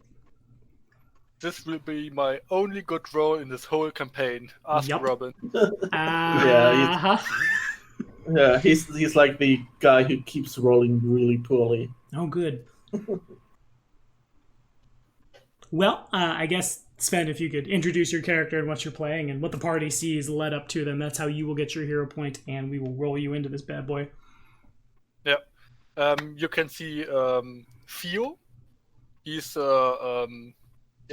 normal height, average-looking guy with a brilliant smile on his face. He's a rogue, but more like a brawler, not the sneaky one.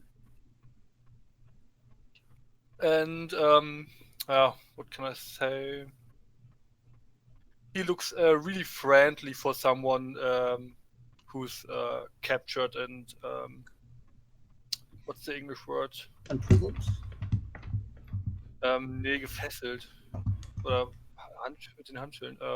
Who's in manacles. He looks not like he's in a bad situation for him.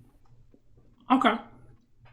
Good enough for me. And I guess as far as the race, we'll let people figure that out when it starts going down. But the judge withdraws a key, and she opens up your manacles and... My friends, this is Theo.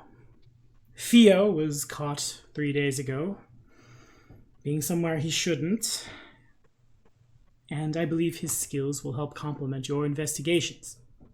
Of course, Theo, if we catch you again, well, we've got the pyre all set up, don't we?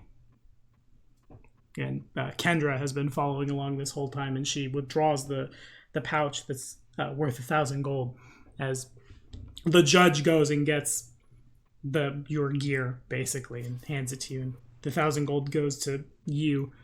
I think this is over my head. I'm going to go to the university, see if I can find any of Dad's stuff, maybe start over here. Thank you all. And she, without another word, walks out. I hope she can have a more peaceful life here, with less bigots around, like in that village.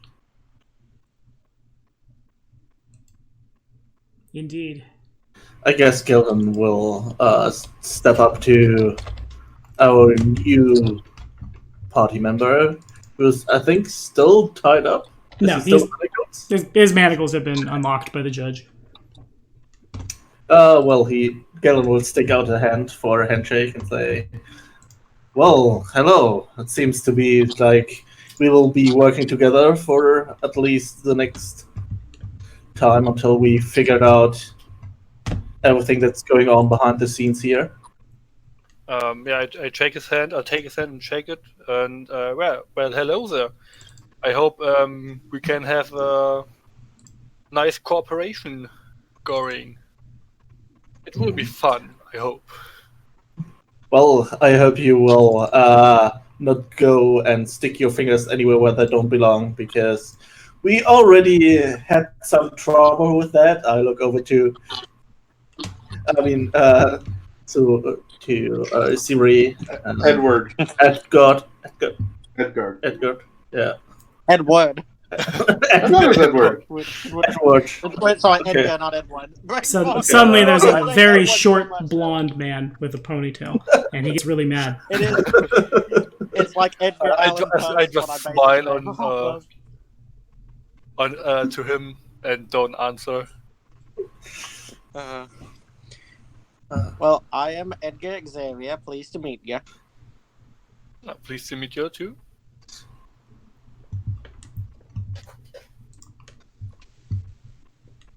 Anyone else have anything to say for a new person that's got thrust into our midst to help us solve this Definitely. case?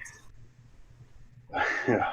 Well, can I read this person at all? Is he like, with my sense motive? Did I read anything about him, or is he a complete mystery to me? You probably get like there's more to him that like meets the eye. The notion that he's still like smiling and calm and comfortable. Like either this is not the first time Theo has been in Gen. I realize I thought the I was an L, so I'm good at stuff. It's not Philo, it's Theo, and I'm not horrible. And I've changed the OBS, but. Either Theo has been like in and out of situations like this before, or it's more of a like Theo could have got out at any time. Or he's a ridiculously positive person. Or that. Interesting. But I am Molden. Please do not make the entire town hate us when we just got here. I will try. That's the second time that you hear that. I have the Don't feeling worry. you guys have a backstory I should know. We can probably talk about it over like a beer or two. It involved a coffin Yeah. in a church. And we lost all the items and all the towns. One go. In Ghost. Yes. There was hide and seek game being played. Yeah, pretty much. Okay. They hide didn't pick a and very seek good and do hiding as much spot. dex damage as you can.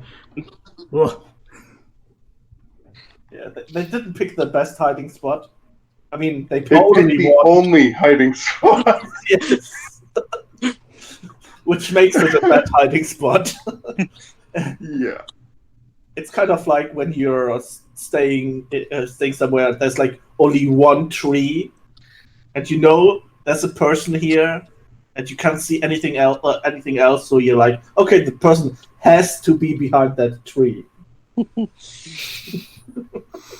Yeah. But with you, it looks like you can do better sneaking than I can. As I pat you on the back. I just smile at that. Oh, which hand did you pat him with? No, I've learned just my left making hand. sure. There's kind Just of a, making sure that as Edgar goes to do this, there's a bit of a lurch as the right hand tries to come up too, but it kind of just manifests as like a quick twitch. If you look real close, Theo, you can actually see a face a what? on his hand. And a palm. I'm sorry. Hi, we just met you. Well, let's not tell him everything. No, I mean, about our that's allies. not like what I'm saying. It's like he has if he sees that, then If I open up the palm of my hand with it manifested, he'll see a face. yeah. Oh, master, human With blood eyes at long last. Yeah, If he have to betrays kill us, him? I say in the What? mind. Pardon? What did you say? Can I hear what your hand says? No, you can't. No, She's talking. that's only in his head. Yeah. That's the fun part. We don't know how bloodthirsty his hand actually is. And you just Not see yet. my It eyes, is very fun. like I'm Indeed. talking to someone in my head. Okay, wanna we get going, or do you like to hang out in dungeons? I mean, we were sleeping in a pretty nasty dungeon earlier. This one's pretty nice compared to the one we just left.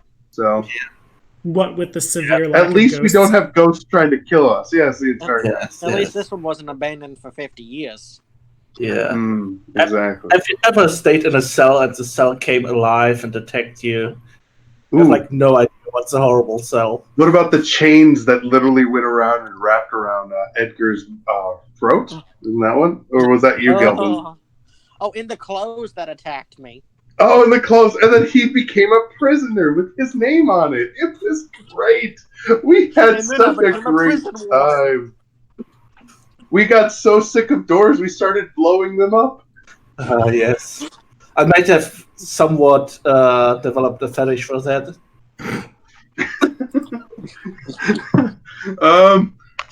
That's good to know, but I think I'm going to have to keep a close eye on you at nights around doors now.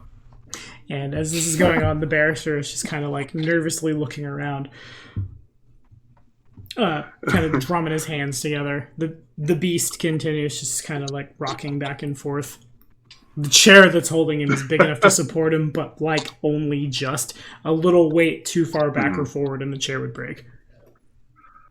Oh well, we should probably not further talk about some things here. Does anyone want to like speak further with the beast, or should we move out? Because there are some questions, especially for Molden. I think we should look for the beast's house and also ask Molden the questions. His house is too far away.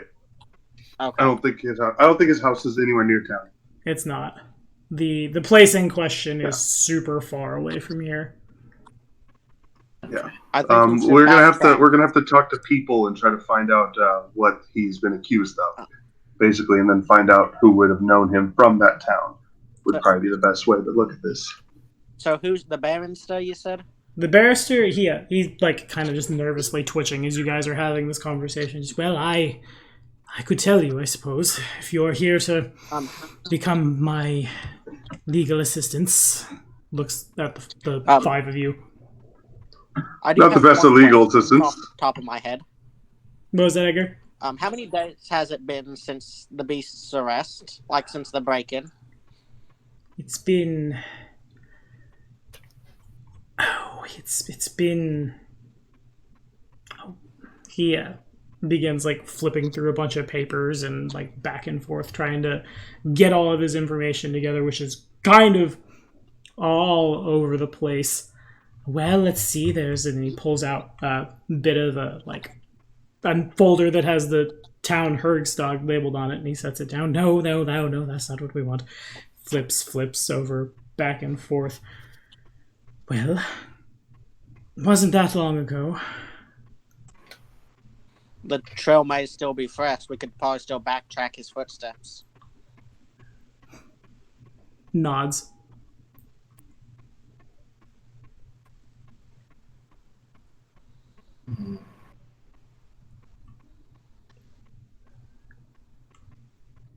Well, Yes, we will. We'll have to find out where and all that stuff. So. Do you all have any other suspects besides the beast? we do not. The beast has been implicated in several crimes since his arrest. More and more folders have been set out in a row. Oh, the murder of 10 citizens in the village of Morast a year ago. The slaying of 6 children in the community known as Hergstog. Oh, I imagine that was around 6-7 months ago, and of course that all tracks Molden. And there was an arson 4 months ago at the sanctuary on Carb Island. which resulted in the deaths of poor dear Dr. Brada and the doctor's patients and the blinding of the doctor's assistant. I have interviewed these witnesses, and they will be at the trial, of course, and I wish to see justice done, however, without evidence. You've seen them, have you not? The town wants this poor creature. There's like an awkward silence trail off. I, of course, will help you with anything you need, unless I'm at court. I am here to preserve the evidence, cross-examine witnesses, and clear this poor thing of any wrong. Just look at him. It is a child in the body of a, well, not unlike you, good sir. Looks at Molden, looks up. Molden is probably about 7 inches taller than this poor human man.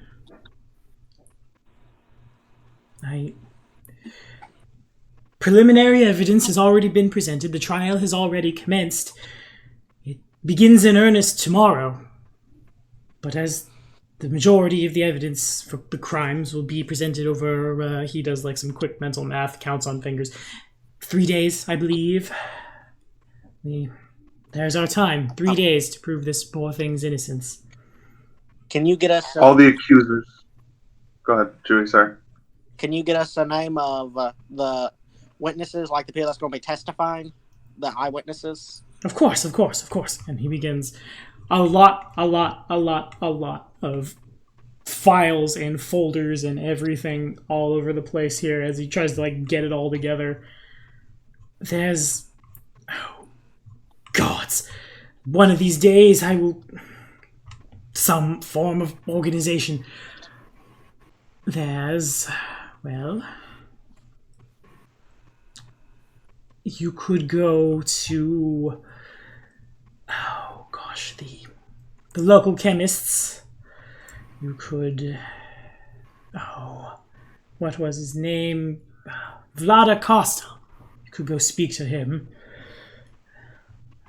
There are some individuals from Hergstad you could speak to as well. I know what happened in Hergstad, so... What? Hmm? He looks at you, eyes wide. Oh, I wouldn't say that out loud. Sorry. Oh, okay, fair enough. Not yet. No, Hergstad, yeah, I'll tell the party after. When we get to somewhere private. Okay. Alright.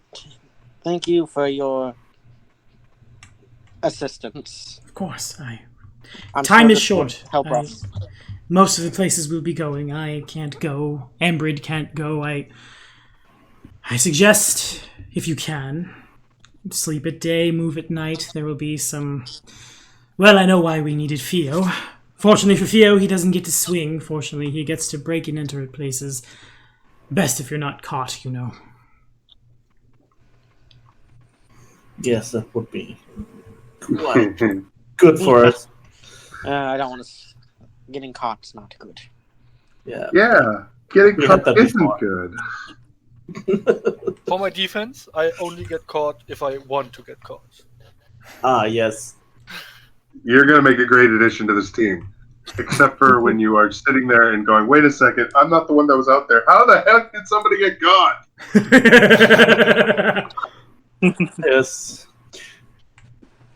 You know, the trouble of working in a team is that sometimes just one of you needs to screw up to get everyone caught. I vote we go and backtrack the beast at first. Steps before talking to the people. Go see where he's supposedly been. Yeah, because the longer we wait, the more physical evidence is going to degrade. I agree. I have just Probably not much physical evidence left. Did I understand that right? He was always a beast, or is he? Or didn't he look always like and few moves? His name is Bob. By the way. Yeah, he. What he is behind a knowledge dungeoneering, I believe. Yeah. Oh, it's dungeoneering. I can use my monster lore, right? He very much is I won't call him a monster. He's a nice, innocent little one. But, of course. I have +3 to that, so 15. Alrighty. I'm rolling low today. Indeed. Payback for last time. Mm-hmm. Anybody else want to throw dungeoneering at it? Yeah, can I try it? Yeah, if you got ranks, you can certainly try it. I don't have that. I don't either. Okay. What? So Theo. That's a good one. Theo's killing it. So that's so It's just the same. it takes Molden and Theo working together, but the two of you, as you look over him, it's Theo's pretty sure that whatever it is, the beast is, it was a thing that was constructed. Somehow, some way, a modicum of intelligence, perhaps a soul even, was put into the body of this creature, and then it ticks for Molden. That's a flesh golem. Okay.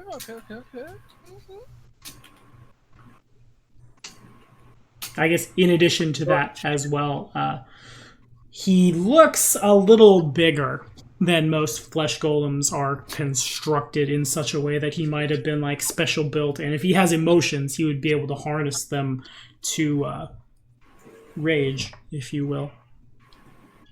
Looks like when this guy gets mad, it hurts. Hulk smash. Pretty much. You guys know him, or only one of? I don't know him. Never seen him before.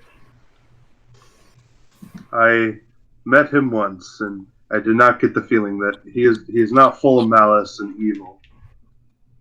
He's not someone that just goes around killing for no good reason. I think he is, as innocent as a fresh newborn person. Fresh newborn person. Pretty much. It's obvious, his experiences as a sentient creature have been not perhaps a few years at most, in such a way that he has learned the world as a child will, but his muscles, this guy's arms are bigger than, if both of Molden's legs together, this guy's arms are bigger. It would not be hard. If he wanted to break the manacles, he probably could. If he wanted to bend the bars, he probably could. If he wanted to rip a human in half, he probably could. So he has the strength of a giant, but the intelligence of a child. Pretty much, yeah. That's a bad combination. That screams for bad things to happen. Uh-huh. Yeah. It's like high five, and he high fives you into the ground, into the plate of meat. Let me pet this rabbit. Oh, he's dead. And then we have the plot of the Book of Mice and Men. Yeah. All right. So let's keep going. Yeah, let's Well, head to the university. that does also remind me. How did all this? There were several people who died, and he got accused of being the killer. I mean, if he was, there shouldn't be much left of those people. And if there is, then it makes it unlikely that he actually killed them. That would seem to make sense. He would pulverize people.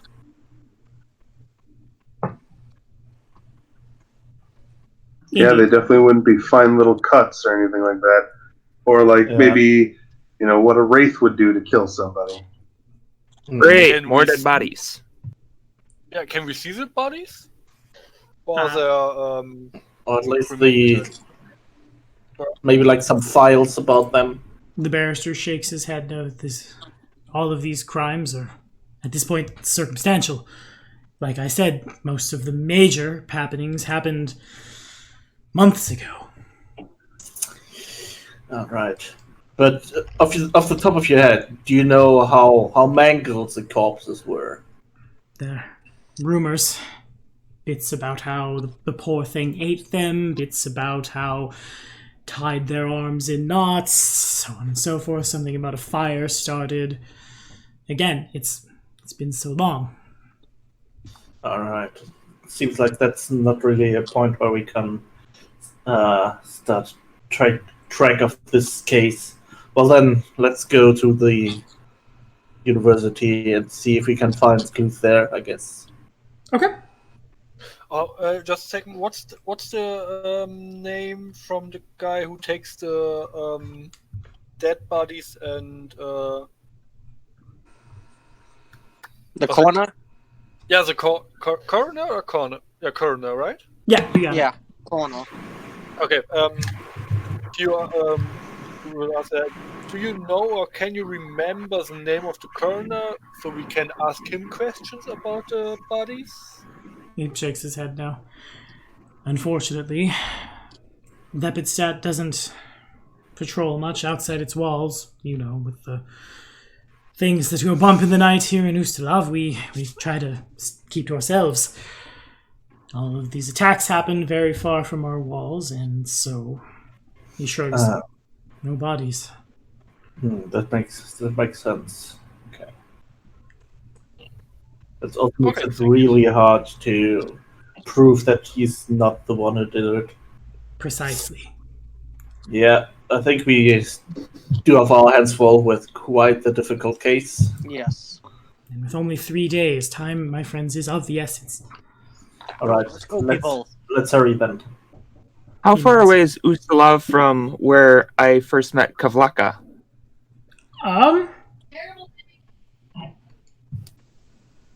I'm not sure who Kivlaka is. I wrote down her name and everything. I got a spelling. Is that the werewolf who? Correct. Oh, yes. I'm sorry, I totally brain farted. It was Ian Ustalav. You are... look up at my map of Ustalav. It's a little to the south of here. Not like... I mean, on the other side of the country necessarily, but it's quite a walk. Well, I did say it was far outside the borders. Right, but that's like these more along the lines of like villages around the town, that kind of thing, not like different counties. Got it. I wasn't sure if it was within the same area or not. Mm-hmm. Gotcha. Speaking to the others who actually had the experience too. By the way, getting teleported all this way here is really convenient. Sounds like something a high magic user would be able to do. Yes. I'm still trying to figure out what we supposedly did during that time. I mean, we didn't just jump through space, we jumped through time, which is weird. Oh no, I'm very confused. that jump through space and time was completely different. That was, we were walking and we didn't jump through space and time. Everything is fine. Wibbly wobbly, We're not- timey-wimey. Yeah, it was We're more not like gonna along get those lines. destroyed That by was the more of a like you had been teleported and Kendra's memories had been altered, basically. Yeah. Yeah? We're not going to get destroyed by the eons if we try to just, break this reality at all. No, we're good. Yeah. We have forbidden knowledge we cannot use. Yeah, I mean, it was kind of the telltale sign was that when we got here, people were like, "Oh, we didn't expect you to get here so soon." yeah. It's only been like 5 days. Not the 30 that was expected. No. It's So you guys have about It's a so- billion places you could go explore in a pretty fast clock. All right. Yes. The closest one I is think- certainly the university. Everywhere Yeah. else requires you to leave town. Also, I think we should go to the university and then talk to the two people he recommended. The guys Yeah. in Anasator V and the chemists. Okay. We should, definitely speak to anybody that's, any accusers as well. Okay. So. but And so the By the way, investigation begins. I guess another thing I want to say is it doesn't necessarily have to happen on like game time, but we will due to how fast things are going, there might need to be a point where somebody stays back in town if you want a vendor. The clock is super quick right now. I see that. Yeah. But in any case, you guys are led on back. Well, not led on back. You can find it. The university is pretty big. There's as you arrive, there are several like I won't say construction crews, but like repair teams have assembled outside the university. There's a lot of, like, as you walk in, you are led over to the professor of antiquities, who you've already met in his department, Dr. Krall. He sees you and, hello, yes, hi! And then he turns and there are two big burly men carrying wooden beams. The workshop is slowly being cleaned up, but it's a mess. And he's, oh, no, put that down, that's cursed! That's come straight from the dominion of, no, put it down! And there's a dwarf man who's holding an idol, which as he picks it up, it spins a couple different directions and begins humming. And, no, he's just going to kill us all, put it down! And it's put down, and he kind of like slowly walks away from it as if like he looked too deep into things. Please, my friends, do not touch anything unless I tell you to touch anything. This is the Department of Antiquities is very volatile. We're lucky the whole town didn't. And he holds his hands up as if like the town was supposed to explode. Is anything missing? Yes, one item. We call it the sea sage effigy. It's a very, very singular statue, but it's hardly valuable compared to. And he waves his hands across several things that you should. Sea sage? Yes. He waves his hands across several things that are best not for touching unless you'd like to go crazy. Emma, I understand the poor beast. The poor beast cannot explain its actions, and he's clearly bonkers. But it's very good that monsters cannot break in his university, and these poor atrocities could never happen again. And then he turns as there's a easel that has a covering over it, and someone is lifting up the covering, and there's a yellow symbol on this easel that begins to glow faintly. Oh, do not look at that! Do not look at the yellow sign! No! Pulls down. You'll kill us all! Pastor! You'll take us to the strange eons adventure path! Then goes over this way. I know that sign. Yeah, I do too. How do I know it? Use that in a home campaign, and Joe liked to refer to Haster as the man with the yellow hat. Great way to take all this spooky suspense out. In any case, he just turns back and, you can, of course, if you are here to do the inspection, you may do the inspection, just do not touch! Where did the sea sage effigy go? Someone stole it! If I do, we will go get it! We will send the guards! What was it supposed to do? The effigy? Like that item was cursed. Well, it's not like, and he points over at, there's a book. The book has a really odd-looking spine, and then it turns, and the book's pages are teeth, and it opens up and growls. No, stop it! No! I knew I should have paid for a real Necronomicon, not this travesty! And pushes it back into, like, a suitcase, and it... Does anyone speak Aklo? Take that as a no. No. There's some weird growling in a backwards, upside-down language that makes everyone claw at their brains for a second. All I speak is Teldane. I suddenly super love this PC. I think I found my next occultist. Also, you actually tried to buy an Necronomicon? Yes! It's very important for research! Did you get in trouble for that? We have several licenses! And he goes to a enormous like wall of papers, basically. Here's the permit to own this and that over there, and they're all very clearly like, these are legal documents that allow the university to have things the university should not have for research, basically. So, was the statue magical?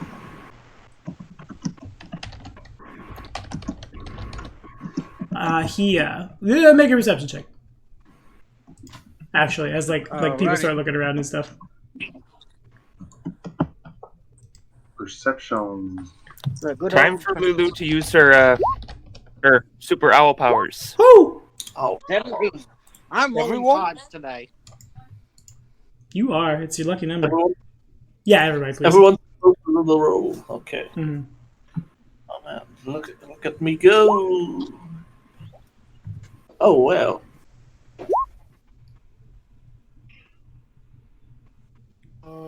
Thanks, Flulu. Indeed. So as you guys go looking around, the professor pulls out an image of a looks like a murky greenish statuette of some kind of gross tentacled creature thing. Is yes. I found it fascinating, and I do not understand what it is.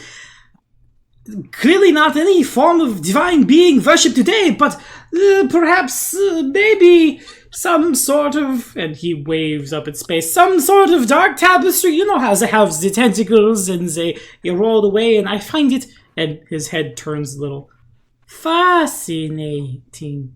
And he, like, his eyes kind of go out of focus for a second. No, I'm sorry. Regardless, I'm sure it will be found very soon. It's very, very distinct. But not like any, again, as somebody else has gone to try to see the yellows. I just, no. Where is the supervisor? Let me speak to the supervisor. And he goes off, and there's a huge tirade, and these poor repair teams are clearly in over their head.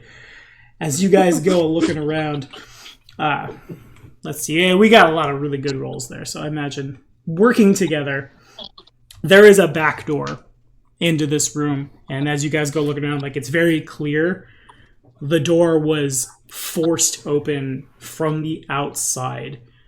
And all of you are able to find a little tiny fine silver wire and a little tiny bell, which everyone, especially like Molden and Edgar would know, it's the material component for the alarm spell.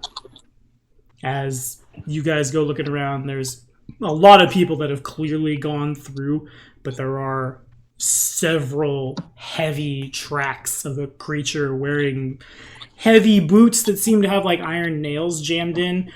Clearly the beast.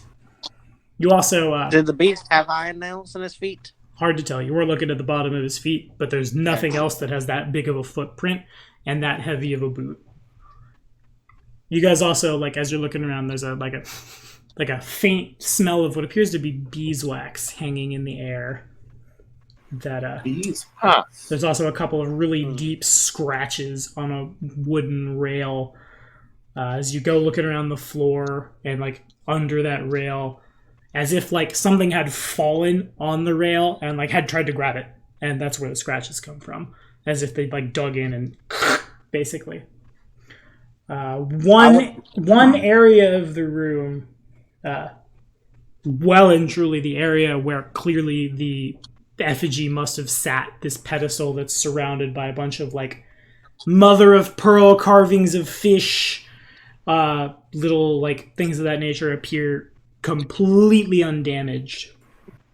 And the as you also go like looking around and stuff, a lot of these windows haven't been opened in a while. There's a lot of like grime and dust and things, but one of them like clearly reveals that like there's no grime on it, so that window must have been moved at some point. Does it look big enough for the creature to go through? I'm looking, hang on. Yes. Yeah. But if it was already smashing everything up and already got its way in through the back door, why would it go through the window? Yes. And also, I don't think the creature had claws, did it? Not in so many words, but like the fingernails are untrimmed. Could I? The creatures and flesh golem, would that mean it would technically ping as undead? And if so, I could use detect undead to see if there's any faint undead ores in here. No, it would ping as a construct. Its creation requires some spells that are evil actions, but it is not undead. Okay. Is this a room on the first floor or on the second floor? On the first floor. First floor. Okay. Well, Geldern will turn to Theo. You have experience with breaking into things, right? Maybe. This isn't a trap.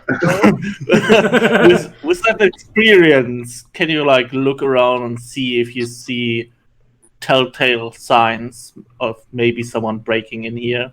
That's not brute action of a hulking flesh golem. Yeah, I will look for it. I had a friend who sometimes talked about such things, and I walk over to the window to look for small marks that are disguised through the marks from the monster. Okay. As you go looking around and stuff, it dawns on Theo that it's not claw marks so much as like when the beast hit the rail. It's more like if he's not wearing shoes like in the humanoid sense, and more like horseshoes, like if his boots have been like stapled to him, the nails at the bottom could make some kind of a scratch like that. In addition, like there's very clear signs of a struggle all over the place here, as this is where the beast was apprehended. Okay, can I try to find a pattern where he was first and was on the move to second destination, something like this? Yeah, you could. With all your perception checks together, it dawns on Theo that what probably went down was the back door was forced open, and that would set off the alarm spell. And if the beast doesn't remembers being out at home and then suddenly here, there are about 1 billion different things you could do to someone to alter their memories.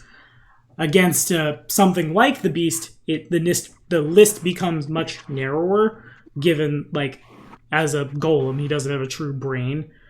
But probably what happened is somebody wanted the sea sage effigy, and so they broke in, and once they got what they needed, they, being not this big angry monster just gonna walk in, take the thing, walk out, they abandoned the creature here. The guards show up, there's a struggle, and it's probably more like this poor child, basically, suddenly is like, doesn't know where they are, how they got there, but a lot of people are mad and coming at you with pole arms. So what happens? You start smashing things, try to like get out and escape, climb up on the rails, try to open one of the windows, and then, well, you get captured. Yeah, makes sense. But why did he try to open the window if he could have just smashed it? Well, Perhaps it wasn't him. Maybe he didn't want to smash it. I mean, he's not a bad guy. Maybe he just didn't want to destroy it. Yeah, but Yeah, if he's in panic, I think if I wouldn't think about, I don't want to destroy something. I would try to escape. Maybe he's just that good-natured. I don't know.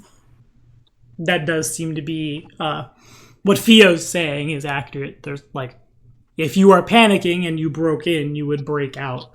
But it seemed to be like, if you're trying to go up and open the window, like, it would speak to a sort of a dichotomy or rather a duality within this poor guy's head.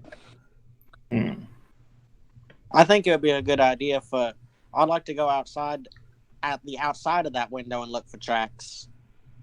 Okay. Yeah, that sounds smart. Alrighty, survival checks. Yep. That's 22. Okay. I did bad this time. Heads going together. well, like You do find some tracks that are like humanoid sized that both go in that door and go out. You also very clearly can find the beast's tracks with his enormous boots coming down. But, like, there's nothing to indicate the egress of the individuals with the effigy that couldn't also point to any of the, like, repair teams that have moved in and out, or, like, the professors, things of that nature. Unfortunately, whoever wanted this effigy for themselves, they lack a signature stamp on their boot, that kind of thing. But it is super clear with the survival checks that, yeah, the beast came in and there are big, like, as if he had forced the door open. It's a wonder the door is in one piece. What about the window? Outside the window? Outside the window, you don't see a whole lot of much other than, like, normal tracks. There's one window you can see through. That's the window that had been, like, moved. The rest of them are too grimy to, like, be able to see anything. But there's nothing outside that specific window. I mean, there are tracks everywhere, but not the beast's tracks. Ah. So not the beast's tracks by that window. Mm-hmm. Interesting. We have. I think we got two options. Yeah, but he didn't get out, right? Right. He was caught inside the room. Mm-hmm. We could either follow the beast tracks or these tracks by the window. Also, one thing that would interest me is, does any of you know, can Flesh Golem be affected by mind-affecting spells? With the dungeoneering checks that have been rolled, usually no. There are, Okay. as Geldern would know, when Geldern squared off with a poltergeist and was able to illusion it, there are some exceptions to the rules of magic, but usually they're not only immune to mind-affecting stuff, but, like, magic at large. The construction of a golem, it, like, makes them like a giant spell-turning thing. And for some golems, it will, like, you hit them with a lightning spell and they'll speed up. There's always, like, weird effects. Yeah, because that was somewhat what Geldern was thinking, that it's strange that his mind seemed to be affected, but usually magic shouldn't be able to affect his mind because he's a construct. So it's really strange how the person who controlled him. What if it was the golem's master, its creator? You think he got a hand of like a control rod or something? Yeah, maybe. Does the Flesh Golem also have a control rod? I don't know. I don't know. I'm not very experienced in those things, but I mean, we are currently at the university. If anywhere we can find information like that, it's probably here. Yeah. Professor Croft, does flesh golems use control rods? What? What does you? And he, like, there's a much better dressed human man who is scolding a couple of his employees who look down at their shoes, and the professor comes back, and in one hand he's carrying. I'm running out of Eldritch stuff. In one hand he's carrying a. Anyone speak or read Ancient Osiriani? No. So there's a... Nope. It almost appears to be like... Nope. Your first thought would be like, oh, that's a clock. But it's instead of numbers, it's written in hieroglyphs, and it appears to be like... The hieroglyphs are moving a whole bunch. I can't believe that. They almost break my doomsday clock. How... Next time we will hire better teams. Sometimes you can control the golems with these magics the creators could have, and he like pulls a yardstick up. It's just, this is the control, and he golem, and he begins pantomiming the art of moving a golem around. How could a golem be affected by something mind-affecting? Well, there's certain magic feats, there's certain bloodlines, certain... I do not know. I'm just happy the damn thing was captured and apprehended before he took my most precious gift, and he withdraws from a tiny little drawer, a little golden ring, as he puts it on his hand, flowing, fiery script in a language no one has ever seen before, but it sort of looks like Elven. Yes, this beast almost broke my precious. Oh, my precious. Puts it back. But we do not have time for that. Can I read it? Can I read the flying runes? It's a language that they do not speak here. Very, very far from Sgularian. You understand? Yeah. It's the language of Mordor. Van Vring to rule them all. Ash Nash Glimbadul. I'm just gonna look at all the occult everythings over the next week, and that's what's gonna be in here. A strange chariot sits in the back. It has no I guess wagon is a better idea. There's no place to hook up the horses, and the wheels are made of a material you've never seen. But you all suddenly realize if you were to get that thing to 88 miles per hour, well, you can go on some adventures. See on the side it says DeLorean. Something like that. Oh my gosh. This is from the ancient dwarven city. We've been there before. Yeah, that's not inaccurate. I forgot I did that also. Good times.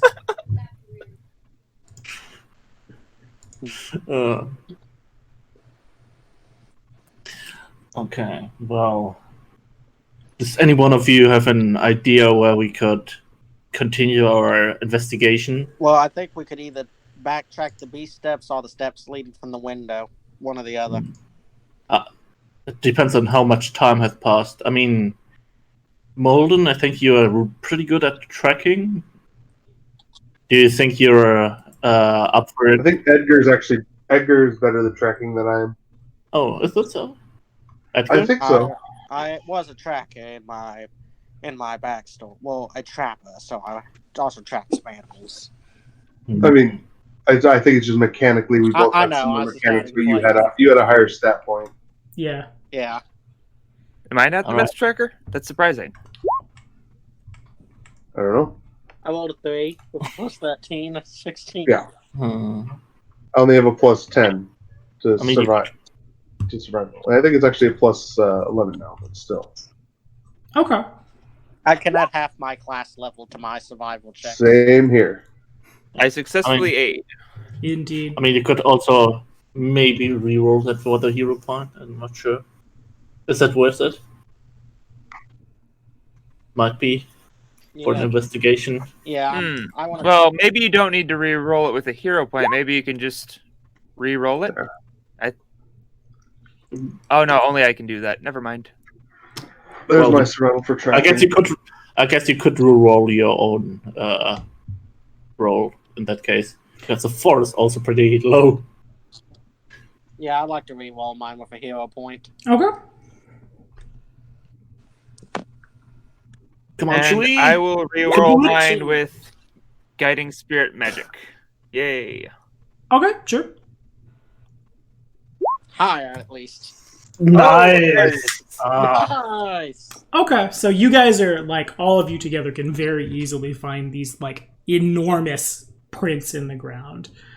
They lead you back. They seem to lead out of town. To follow them would take some time, and remember, there's a clock ticking. If you'd like to follow them, far be it from me for stopping anything. I mean, I feel like I should point it out. We're probably just interested in the tracks within the town, because maybe there's some certain places where the guy who controlled him led him through. I mean, he probably didn't want to have him seen before he did what he did. Makes sense. Okay, so then in that case, the tracks lead to the eastern edge of Lepidstadt. Any noteworthy buildings in this area? This is where you probably can, like, if you get up on the wall, you can see it. This is where the terrain out from Lepidstadt slowly turns into a swamp. Oh, there's also one thing that I wanted to ask the professor, which is I'm interested in who might be able to know that this thing was there to begin with. Is it like a well-known thing, or is this actually like more of a secret? Because that could be interesting. Okay. So you go back. The professor is presently holding a strange-looking wand, closer to like a rod, with several faces all over it. I need to get a quote, but I can't think of the name. But it's too tempting to not do it. As he's holding it, he sets it down and he turns to go and like talk to you. And this little halfling man who's on the crew picks it up and goes and tries to. Oh, look, friend! Look what I have found! And he points the thank you Dropbox, and he points this rod at his friend, and there's a pop. And suddenly his friend is turned into a chicken. And the professor says, No, you put down the Wabbajack! What are you doing? You stop that! And he takes the Wabbajack back and he goes to point it again at the chicken. The chicken turns into the most enormous troll you've ever seen. No, this is not the effects we wanted. Oh, no, poof! And then there's an image of, what else can the Wabbajack do? A barrel full of apples. No, this is not right. And the man returns back to his former self. Oh, you fun little yes. The staff of the Wabbajack? Yes, it's very, very important, powerful bit of... The Daedric Prince from the Silver Isles? I don't remember. Something wants cheese. Do you have any cheese? Cheese. Cheese! Cheese? Jeez. I want that staff. I just want to start turning things into random things. It sounds like so much fun. I'm sure there's an equivalent magic item somewhere in like 3.5 or Pathfinder. It's like a staff of polymorph, but with a random effect. Oh yes, it was one of my favorite weapons in Oblivion. Actually, it was so much fun. Yeah. Yes. They're always in a lot of games. They have like really weird but super fun weapons. Like in the Sense Roll, the dubstep gun. Yeah. I just remembered there was the deck of many things was still back in that small town, and I never got to steal it. Yep.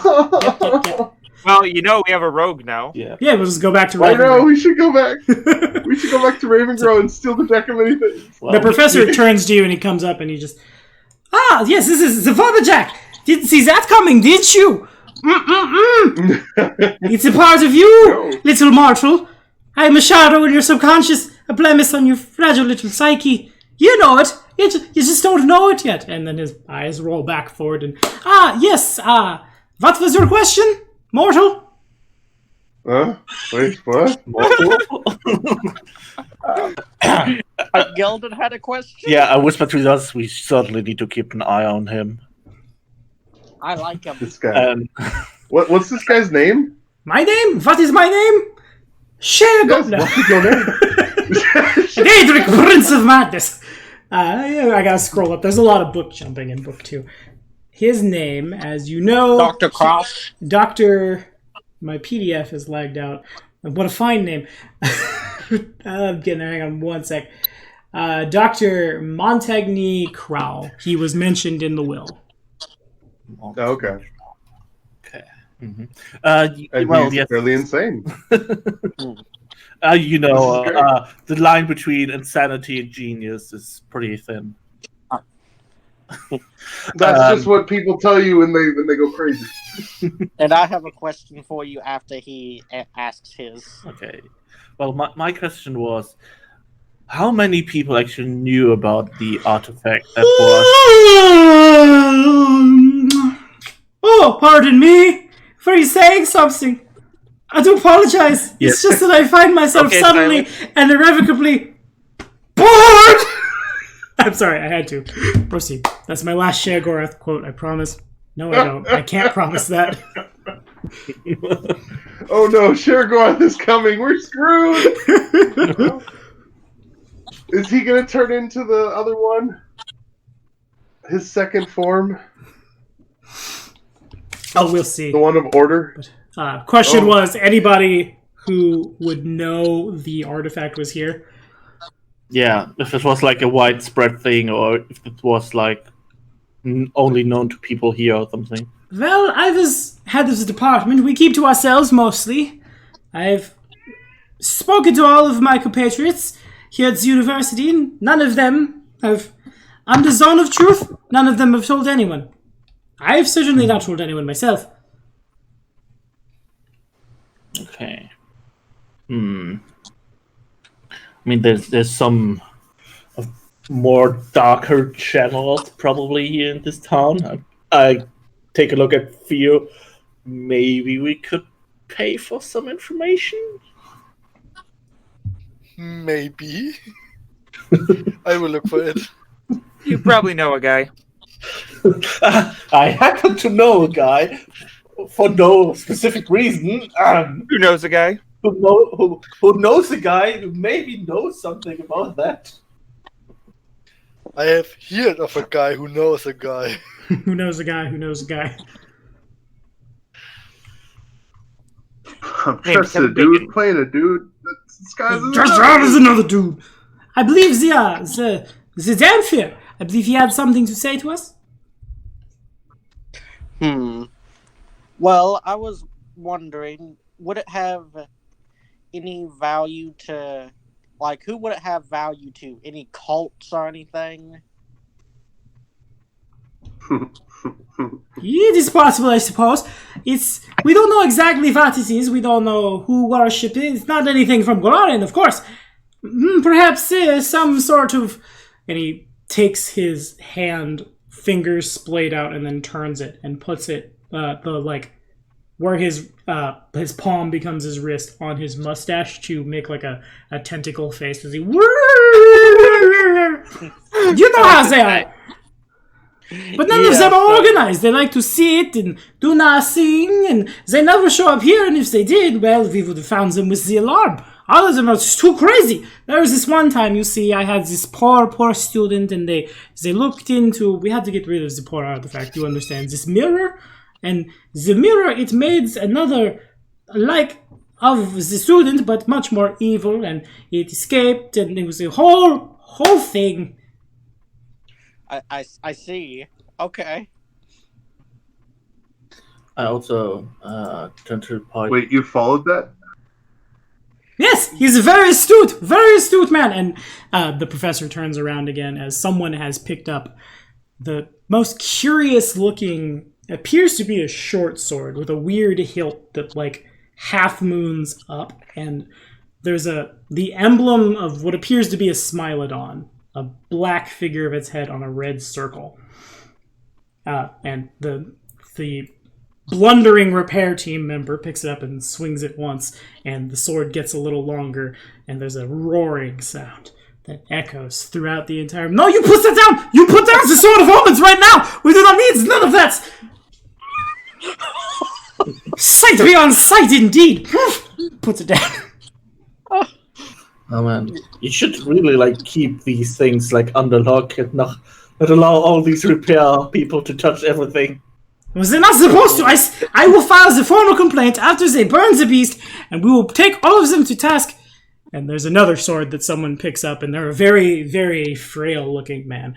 They pick up this really weird-looking sword with like a square-shaped hilt. It doesn't even look like a sword so much as like a weird club thing, I guess. And he holds it up, and he says, "No, you do not. Whatever you do not say I have the power. Do not say no. No." And as he says, "I have the power," he gets his hand on the sword, and there's a little cat that comes wandering in, and the lightning strikes, and the professor for a split second is very buff, and the cat becomes like war cat sized. "Oh no, no one saw that. Do not tell nobody. No, there's something I broke in. I do not have the power." He puts down the sword, and he loses about 150 pounds of muscle in the span of like a second.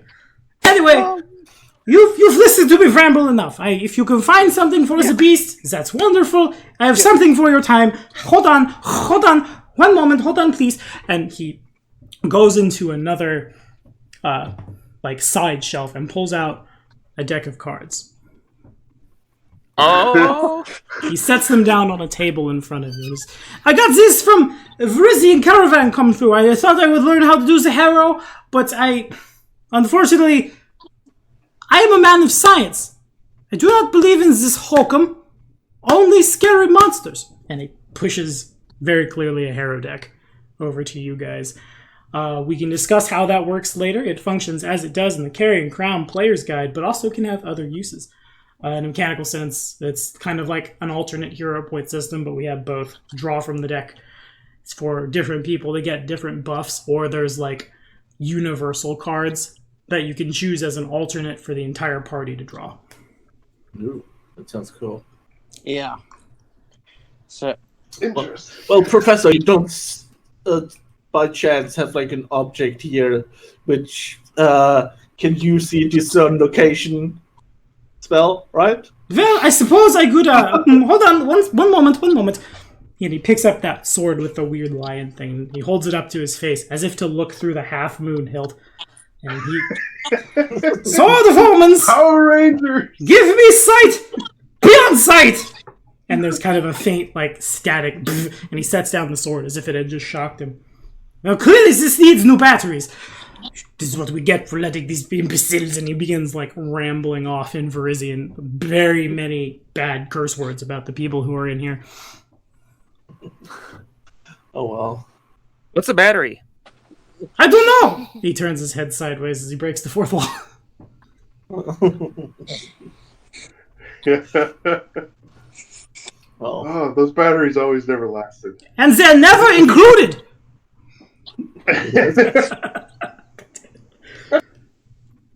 that's a trick that I, as a merchant, need to learn and master. Selling stuff without batteries, even though I have no idea what batteries are. Of course, and then they could buy the batteries, which are not included, and use the toy company, can shake hands with the battery company, and everyone makes lots and lots of money. Sounds like a genius marketing idea. He nods. Being able to sell them stuff separately. So, what did the sword show you? It showed me nothing! It's broken!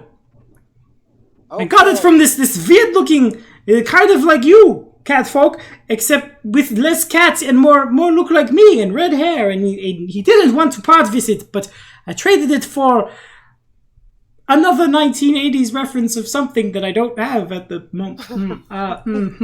Getting there. Oh, God, my pop cultures are killing me. This board game. I got it from someone from Simwangi Expense. Did bongo sounds come from it? I believe there was a man trapped in there. I heard something about what year is it? But unfortunately, you know, I tend to not. Music? If you want, We hear I can drums. get rid of it for you. Hey, let's play Jumanji.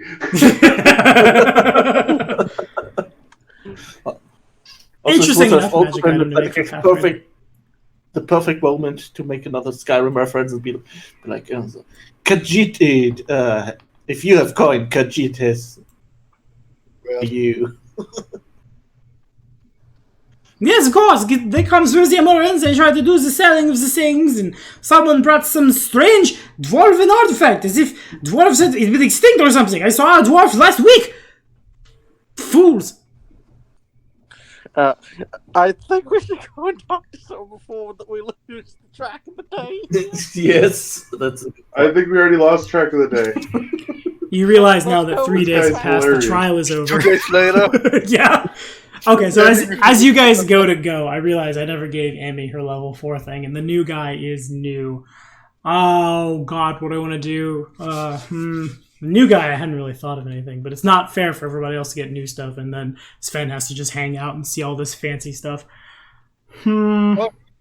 Just give me a bag of holding and I'm good to go. You sure? A magical.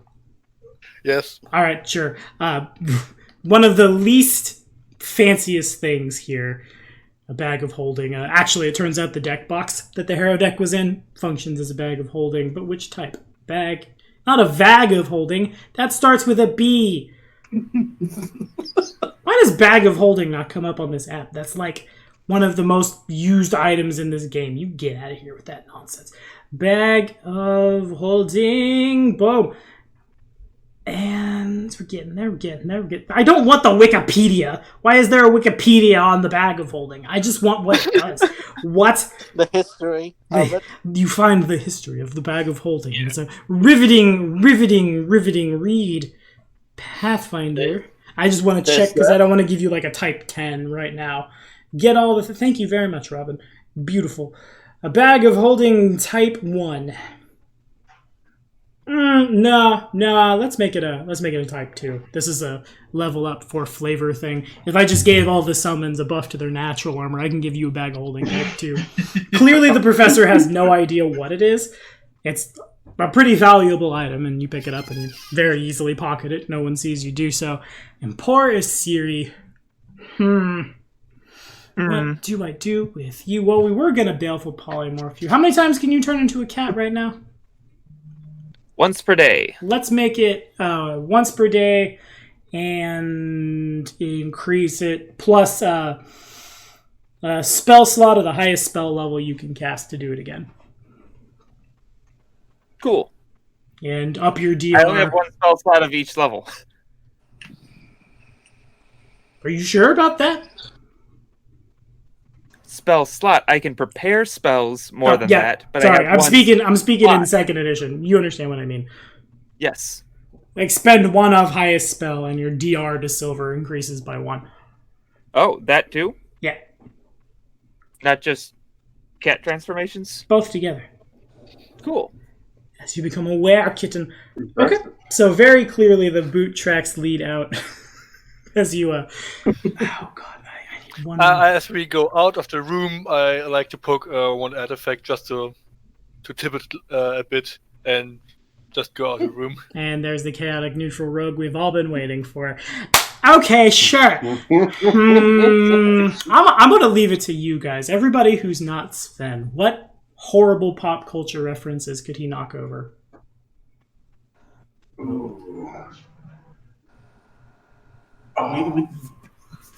Should be. Nah, I got it. The Rubik's Cube. The Rubik's, that's boring. Actually, as you go to leave, sitting on a pedestal, it's a wonder it hasn't knocked over. There's a little sphere about the size of like about as big as your thumb, and as you go to touch it, there's a whoop as it sizes up to the size of like a baseball. And you go to push it over, and the professor turns and looks at it, and his eyes go super, like, oh, as his face goes pale, as in slow motion, this red and white ball falls over, and it lands in such a way that there's like a button on the front of it that's pressed, and a red light comes out. And I'm old, so I will only be using something. If everyone will just bear with me for 2 seconds, I'd like to know what Pokemon number 85 is really quickly. Pokemon 85. Who's number 85? What comes out of that? So, before your very eyes, it's like the size of an axe beak. Instead of it being as like filled out, rather its torso is just a circle. It has the big chicken feet and 3 necks that should not support the circular heads. Pops out, and it begins in 3-part harmonies and goes running out. Just no, she's not the way to drill. Why you do this? And then you turn the corner, and we won't talk about him anymore because we'll tangent off forever and ever. Also, that was fun. Lulu looks over at his series. Woo, woo, woo, that's one of my people. Woo, woo, woo, woo. And for a second, Lulu looks like a hoodoo. And the tracks lead east. This is Pathfinder. Good.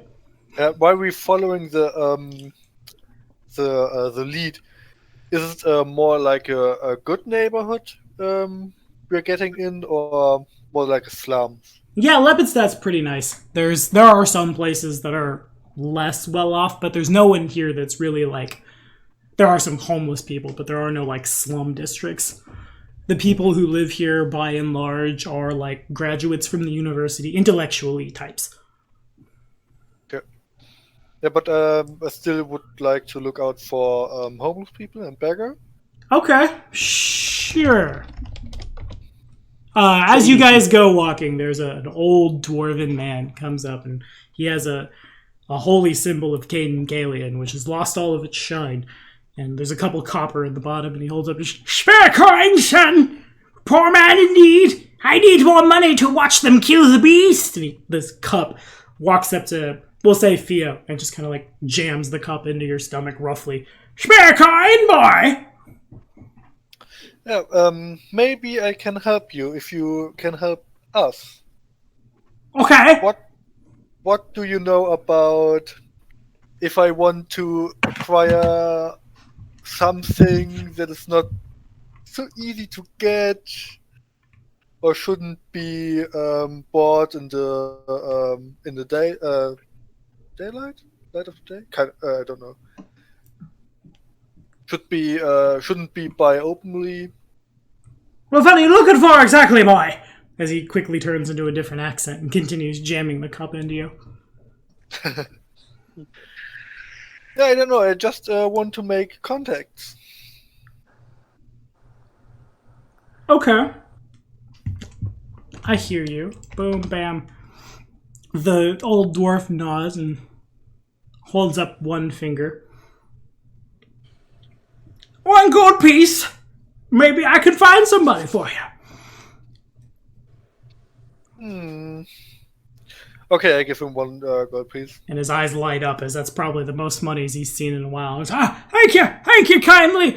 And as he walks off and heads off down an alley, you guys all see him point at Theo, but he's too far away to hear the whispering from messages. By the way, hide your eyes, Kitsune. They'll know what you are. Mark my words. And off he goes, and that might be the best place to call it for tonight. I didn't expect to tangent off like that, but well, you start doing the thing and then you realize that thing's great. really good. And you continue running it. We'll play actual Pathfinder next week and not random nerd reference finder. But until then, my friends, thank you so much for watching, and be sure to like and subscribe for more videos. We'll be back at it next week with another episode of Carrion Crown. Say bye, everybody. Bye. Bye.